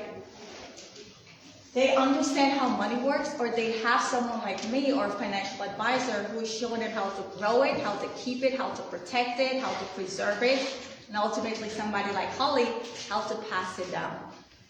Because you see, if I wasn't doing this business, I would do what everybody else is doing. And then when I leave my money to them, they don't know better, and everything that I'm earning right now, they're gonna wipe it out in 2 years. But they know they're not gonna get it to wipe out in 2 years. Because exactly what Holly mentioned to you, we have those in place. So we understand how to pay ourselves first. We save first. We understand how retirement savings work. We save for our kids' college education from birth, not when they're 5 to 10 years to college. And plus we know where to save. How many of you have a 529? Or your kids have a 529? Yeah. And then also proper protection, how to leverage life insurance. Now if you don't have this page, and someone is going to pass it around, it's an insurance policy letter. One of the easiest ways to build wealth that every one of us can do today is to have a life insurance policy. Now I know you may say, oh Dada, I don't believe in it. Well, it's not a religion. We're not supposed to believe in it. But I'm telling you, the easiest way to build wealth is true life insurance. And I'm not talking about any type of life insurance. You're going to learn today which type. And I promise you, none of you probably have never heard about this one. But it exists. Right? Also, if you could hand this out, just take one and pass it around.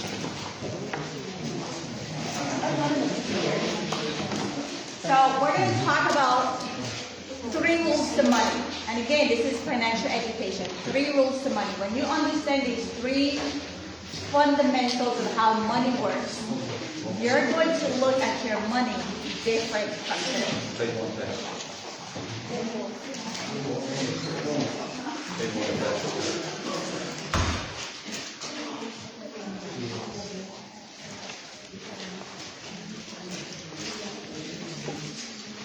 So we've all heard, it's not what you earn, it's what you keep, right? It's not what you earn, it's what you keep. It's not how much you make, it's how much you save, right? We've all heard that.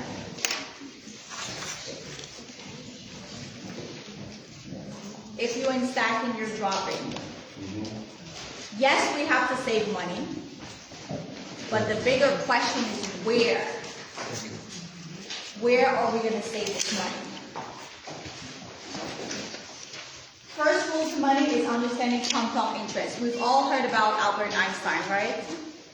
Albert Einstein, he created the rule of 72. So, in order for us to know how many years your money is going to take to double, you want to take the number 72 and divide it by the interest. And I believe you guys should also have this. If you don't have this, oh, everyone does. I don't know. Who doesn't have it? Just put your hands up, they'll give you one.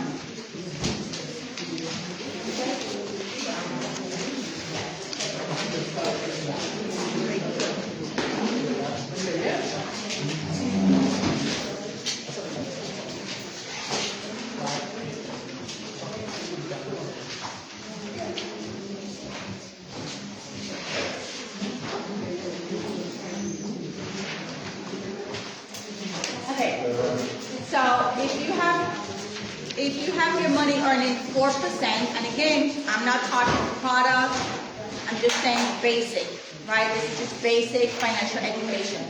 If your money is earning 4%, the rule of 72 says you take 72 divided by 4%. That's going to be 18 years. Assuming you have $10,000 today, earning 4% wherever, right? Savings, CD, stock, Bitcoin, I don't know, whatever you're investing, whatever, real estate, right? 72 divided by 4 is 18 years. So if you have 10,000 today earning 4%, in 18 years, it's going to double. Another 18 years, it doubles to 40,000. So if somebody's saving money in the bank and they have 10,000 today, in 36 years, what is 40,000 going to be? How much is that? What's that going to do for you in 36 years? Is it going to do a lot? Right? Next. Again. Now we're going to go to the far right. Let's say we're earning 12%. 72 divided by 12 is now 6 years. So the same 10,000 now is only going to take 6 years to double. So here you have two individuals, both got 10,000. One is getting 4%, and in 36 years they'll end up with 40. And the other person, because they're my client or my friend or family member, they know where to get 12%, and they're going to end up with 640,000. Same 36-year time span. So yes, it's not what you make, it's what you save or keep, but where are you keeping that money? Because we could all have $10,000 and we could all save 10,000, but one of us will have more because we know where to put that money. Next. So, second rule to money is taxes, which we all got it wrong. They don't want us to know this information, guys. If we know this information, guess who's not making money off of us? So why would they want to tell us this? Why would they want to educate us? They want to keep making money. Exactly. As long as we don't know, they're making money. If we know, they're not making money. So if you have checking, savings, CD, stocks, mutual, which most of us do, it's okay. But understand that your money is being taxed 3 times. You get taxed when you get paid. Do we have a choice? Nope. It comes out automatically. You put your money in those accounts. As the money grows, capital tax. Do we have a choice? Now when you're ready to take it out, tax again. It is what it is. But this is why we do these webinars and seminars, to educate you. The second tax family is 401k, 403b, 457, right? Depending if you work for a hospital or a jail, nonprofit, IRA, SEP IRA, annuity pension. They're all good accounts, right? But just understand how the taxes will impact you. Now, with those accounts, you don't pay tax in the beginning, which is the seed. You're going to pay tax on the harvest later when the money gets bigger. So, if you're a farmer, do you want to pay tax on the seed? Or do you want to pay tax on when you buy the seed and plant this mango field and you got 100,000 mangoes on the floor? Do you want to pay tax on the 100,000 mangoes, or do you want to pay tax on the seed? Right? But we don't know this. And every one of us that are signing up for a 401k, 403b, IRA, 457, and maxing it out, because I have clients that are happy to tell me, oh, Dada, I'm maxing it out. And it's okay. But when you know better, you do better, right? So with those accounts, there's also limitations. How many of you are under age 59 and a half? And if you try to take that money out, what happens? And what else? About 40 to 50% is going to go just not in your pocket. And then there's tax advantage, which is where everyone should be, but because we were never educated, not a lot of people have money in tax advantage. That is your Roth IRA. How many of you have a Roth? Very good, right? Roth is good. 529 college saving, kind of good. You'll hear why later. So pretty much all of those accounts in tax advantage, it helps you from the tax perspective. But all of them, the one that is the best, that I personally have and I recommend to my clients, is a cash value life insurance. Now, a Roth IRA, like I said, is good, but your money's in the stock market. So you could make money, you could lose money. A Roth, you're also limited on how much you can put in. What's the max you can put in? 6,500, they just raised it to 7,500. So if you sold one of your beautiful homes here, where you put in all this money? Right? Or maybe you win the lottery. Or you come into a lawsuit. What's 7,500 in a Roth? Nothing. Right? Holly talked about long-term care. I gave you 2 scenarios of people who got sick, close people of mine, right? My ex and my cousin. And then, of course, the house that I'm buying, which they had a trust. But mom is still alive, and she's in a nursing home, and it's not cheap, but she's in the best nursing home. And it's taking up a lot of money. But mom is alive, and we got a house, so what are we going to do? Let's sell the house. Take it out of the trust and sell it, because mom is still alive. Next. And the third rule to money is your investment options. If you put your money with the bank, it's a fixed product. You're getting a fixed interest. But what's the problem with that? What's the interest? It's slow and the interest is little. What's the national average interest rate, inflation rate right now? 3%. It's over 4. It's over 4. But are we earning over 4% in the bank? So we're losing. We're losing. If you're not outpacing inflation, I don't think you got $1 million in the bank. You're losing. Because you're getting, what, 1 or 2% in the bank, but your cost of living and inflation is over 4%. Your money's not even keeping up. That's why everybody's complaining. Oh my God, you go to the grocery store at $100, you're barely getting like 2 bags. Back in the days, you go at $100, you're coming out with a wagon of grocery, right? And then you have variable, which is the stock market. It goes up and down. So today you're rich, and tomorrow you could be broke. Or today you could have 100,000, and tomorrow you could have 50,000. So as we speak, this morning I'm helping a lady who has 250,000. We're rolling it over into a strategy, which is going to keep it out of the stock market, so she never has to lose any more money. As we speak, I'm also helping a lady who is 82 years old, living in Dominican. She's 82. She has a nurse around the clock. She has a home in Georgia, a home in New Jersey.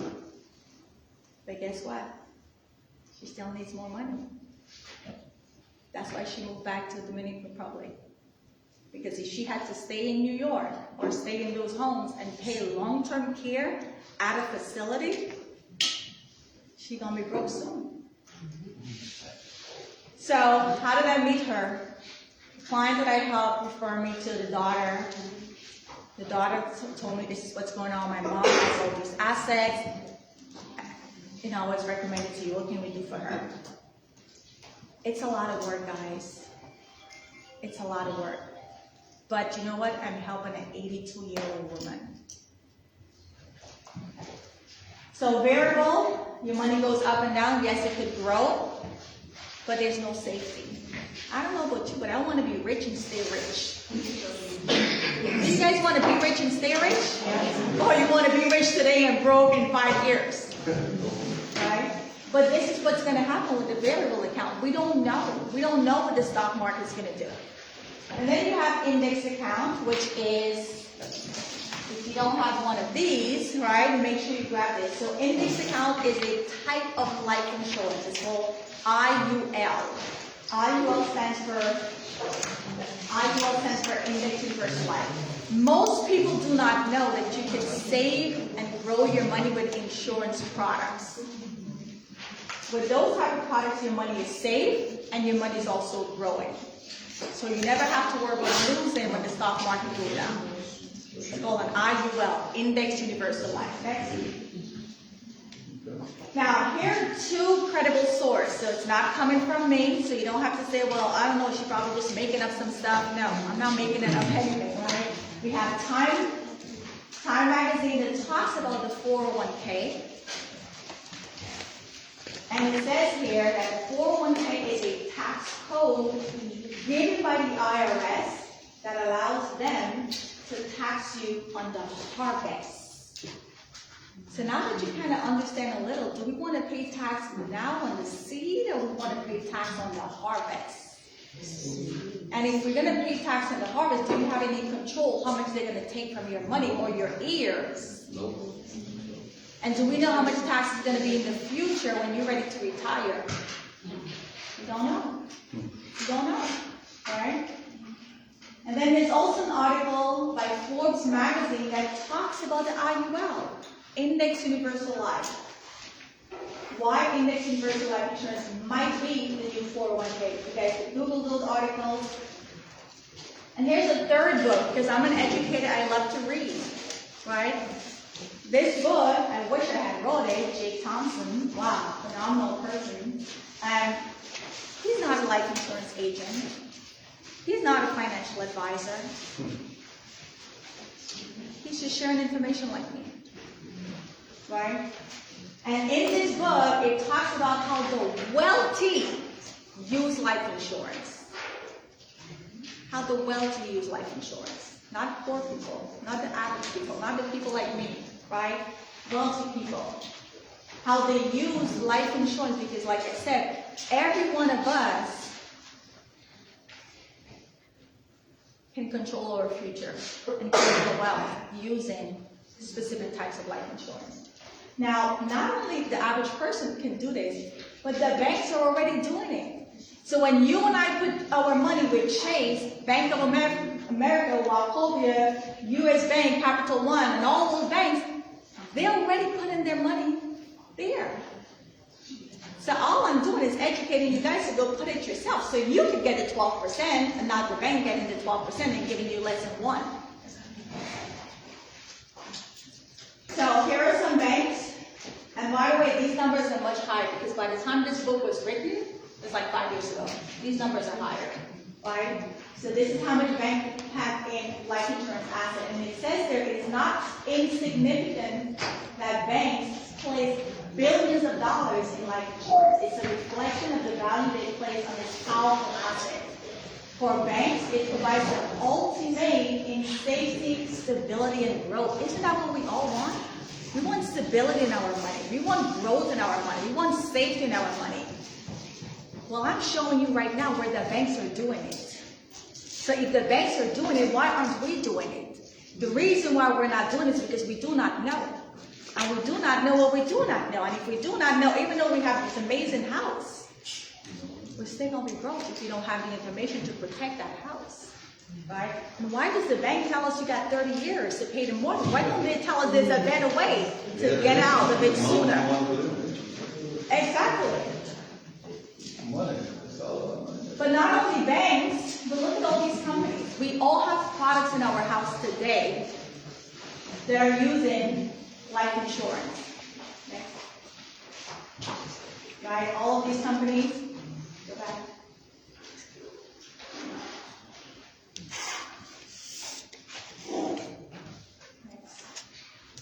Okay, so your money right now, again, I don't know where it's saying. I'm just giving you education. If your money doesn't have these 4 cornerstones, wherever it is, it has to grow.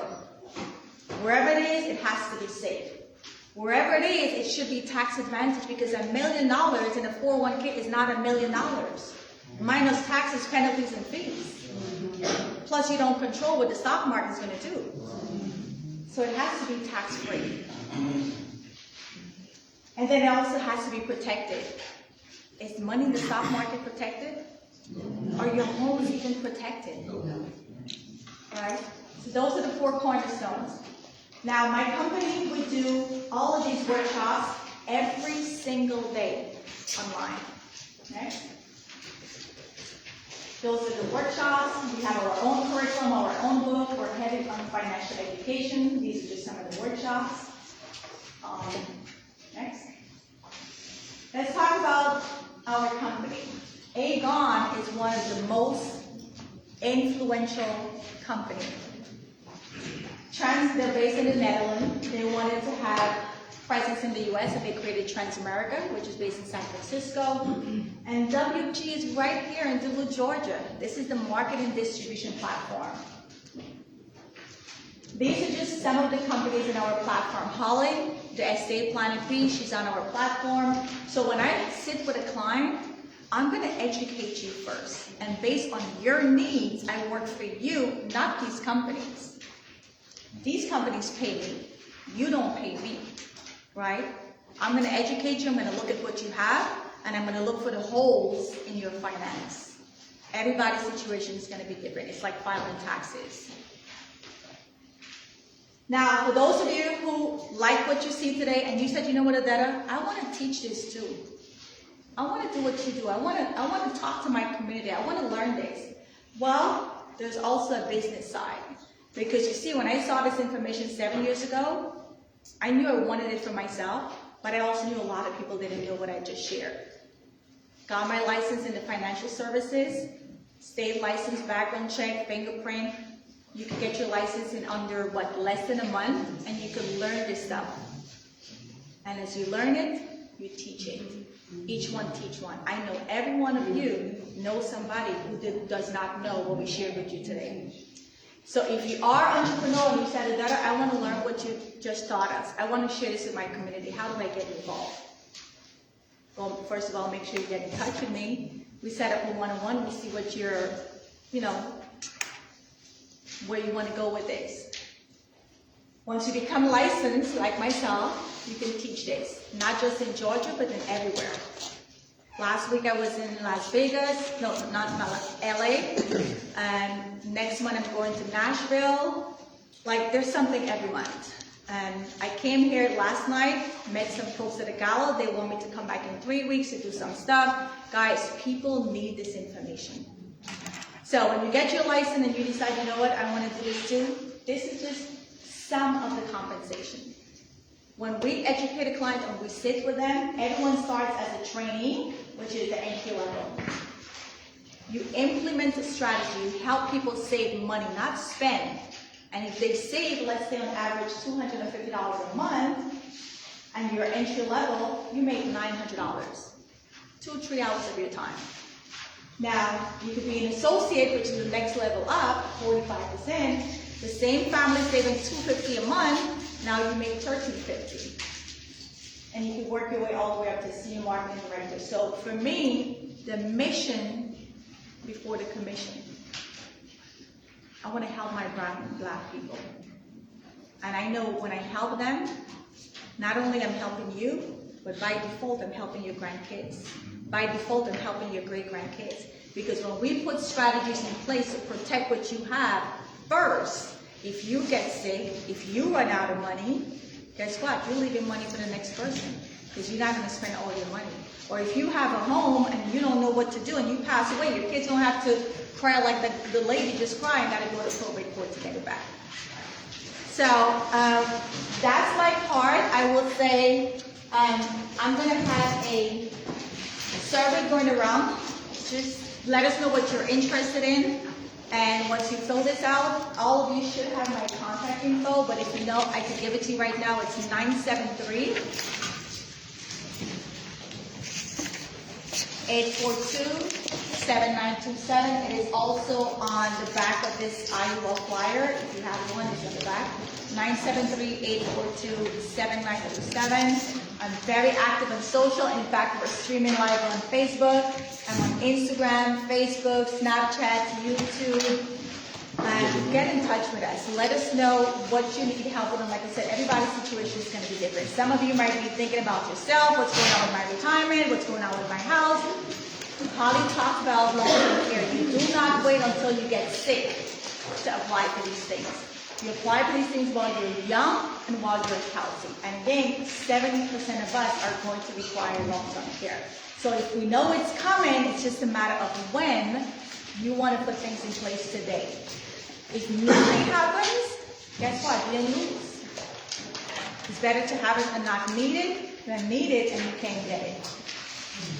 So that's my time. Thank you guys.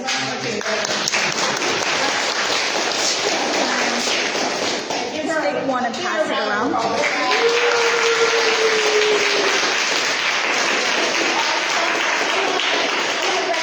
couple of people, which I did earlier, I meant to do it earlier. They're members of the social committee that is here. Again, I'm the co-chair for the social committee for the subdivision, but it wasn't going to be possible without Cheryl there, Cheryl Roberts. Celine was here, but she just left. Cherie Smith. Okay, so I wanted to really thank those of you who helped put this together. And again, thank you all for coming out. And we do have 2 quick tour prizes. We still have a couple left, sorry. So if you can collect the numbers really quickly. Cheryl put out the number, last 3 digits. 797. 797. Bill, just 799.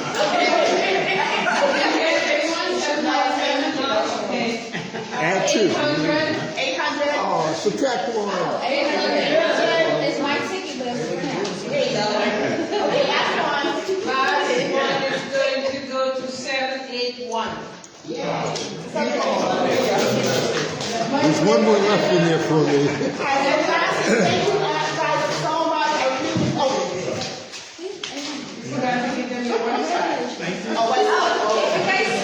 So my website is my name. My website is my name, odetaking.com. Odetaking.com, odetaking.com, odetaking.com.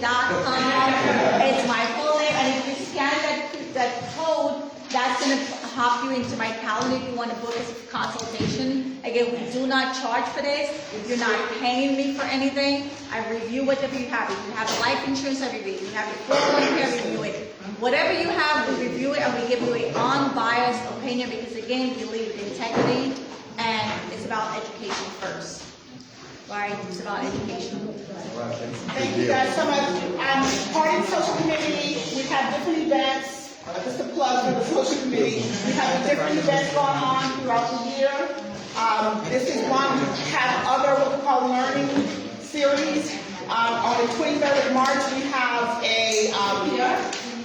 the self-defense class. It's going to be held right here. It's not just for women. We have the Stockbridge Police is going to come and do self-defense strategies for all of us. No matter what your mobility level is, no matter your age or gender, everyone can learn something from it. And then the next month we do have a CPR class. We need to know CPR, basic CPR training. How many times, I'm always afraid that somebody's going to fall out in front of me and I don't know what to do. Okay, so it's important, it's free. Everything is free. Please look out for the flyers and so forth because we are having all of these different series throughout the year. Again, thank you all so much for coming. Please finish up the refreshments that are in the back, and if I can ask the gentleman in this room to help me put these furniture back, I would really appreciate it. Thank you so much. Where you go? Okay, so.